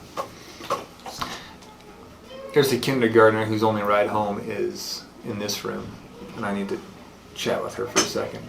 Okay, Tell go her ahead. she can hang out in Sherry's office and put her feet on the desk. It's 4 o'clock, isn't it? She Yeah. can hang out with Marie. John, thank you very much. She's pretty She sharp. can She hang might out with repeat Izzy. everything Well, I was and gonna say, even Reese provide is some around and answers. I'm around. repeat She can everything hang I out have with to me. say. I can watch her, I David. can't. I can watch her, and I'll be glad to. Well, she And can. Reese will be around. Izzy too. If they're fine just to hang in the commons area, then. Yeah, that's fine with me. Okay. I've got a very I'll short. keep an eye out. All right. It wasn't, but it will be short. And I can let her know Sorry. as soon as. Do you want to go talk to her, Damon, or Yes. you need to do that? Go ahead. No shoes, no Go ahead. service. Okay. Yeah, So I've got a written form too. I'll give you my handout when I'm done. How's that? Alrighty, are you done, sir? I'm sorry. Yes, sir, I'm Well done. done. Alrighty, I'll go through quickly, but there were a couple things on my report. Most of these are in the Dropbox, but one that isn't, the JBC, as I mentioned before, that's the Joint Budget Committee. These are the guys that oversee the state budget and report directly to the governor. Is facing a funding deficit of approximately $500 million as they try to budget for 17-18. Hickenlooper, my good buddy, presented his proposed budget to the members during the first meeting just 2 weeks ago, November 14th. Hickenlooper's proposal calls for an increase in the negative factor. Oh my. Dandy. Cuts the transportation and the cap on the hospital provider fee, but it sounds like he's getting support. So you will see an increase of the negative factor, not a decrease. In the Dropbox, you'll see when Colorado School Funding Advocates take early step toward 2018 ballot measure. It's there for your perusal, but basically they're saying that in 2018 there's going to be another push by private groups to try to get more money into education. The melody. What we have seen historically has fallen on deaf ears. What happens for these schools that don't have the starting fund like we do? And that's a good thing to remember. We are actually very healthy. I mean, if you don't look at revenues and expenses, we have been very conservative. We have a good beginning fund balance. We're chewing into it quickly. We're eating it up. But we've got a good, healthy beginning fund balance. You can take out a loan, interest-free loan from the state, and of course the catch to it is, you at your phone, Yeah, I hate that thing. so that you gotta pay it back. And that's what some of the districts are doing. Some of the districts on the plains already, they've shut down their middle school, high school. Yeah. It's How do gone. they pay it back if they can't even pay their bills? Yeah, that's the It's thing. You're saying we're crazy. done. They're just putting off the Yeah. Yeah. inevitable. And so schools are shutting down. There are schools on the plains, I think I've told you before, none that I know of on the western slope, but on the eastern slope, that are combining K1, 2, 3, 4, 5, one teacher for 3 grades coming in. That's what they're doing. You don't have industrial arts. You don't have art. You don't have music. You don't have foreign language. That's all online. That's how you do it. Or you close down the building. So they either close school or move. Yeah. So we're gonna end up at charter school state by default. Well, our new Commissioner of Education for the federal government, her background is only private charter schools. She has no experience in public. Was that the Republican or the Democrat who finally won that? Republican. It was. Oh, you're talking. I'm sorry. I'm talking CBD. federal. Federal. Oh, federal. Yeah. I'm She sorry. was just appointed by our president-elect, but zero background in public education, and she has been a strong advocate for charter schools. Yes. So- Yeah. Her history is pretty worth reading. It's interesting. It is interesting. Also in the Dropbox, there is, I'm on a sequence. Colorado School Funding Advocates, okay, I gave you that one. JBC staff proposes a referred measure and statewide mill to equalize funding. I think I mentioned that to you. I don't have a copy of it with me, but in your Dropbox, under superintendent report, they talk about how if you equalize property tax values on assessed valuation, folks like in Vail, if they can afford to pay for the full shooting match fine, the difference on that paper is something like that would add like $23 million to the budget for education if like Vail's and Aspen's, just one district paid their for the full share, and they can afford to do so. So I hope that happens. In terms of what Damon just mentioned about the Republican and Democrat for the State Board of Education, the Democratic challenger, Rebecca McClellan, outlasted incumbent Republican Demmer Shuffle, who is the incumbent for the State Board of Education. This will be the first time in 50 years that the State Board has had Democratic control, which will be interesting because that will affect like standardized testing, the CSAPs, a lot of things come in that you guys will have to deal with. So Are their terms 4 years? 6. 6 years. 6-year terms, if I remember correctly. Yeah. But that position was vacated, wasn't it? And I think she, No? oh, that one, I'm not sure how the other one came in, but I think the incumbent had lost. She was running Okay. again for re-election, if I remember correctly. There's a map in your handout. These are all the schools on 4-day weeks in Colorado. Remember, we got 178 districts. And I'm looking at this, 77 districts are on a 4-day week.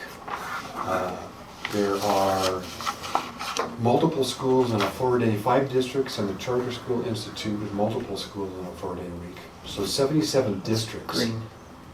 And I forgot what color it shows, but there's multiple schools within a district on a 4-day week, and some on a 5-day week. They mix them up. There is.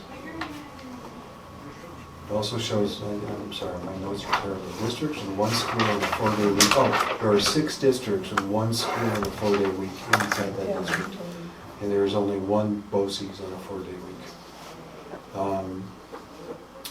Since 2010, this is a Denver Post article that I gave you, that there is a teacher shortage, and that's something else you folks are going to have to deal with.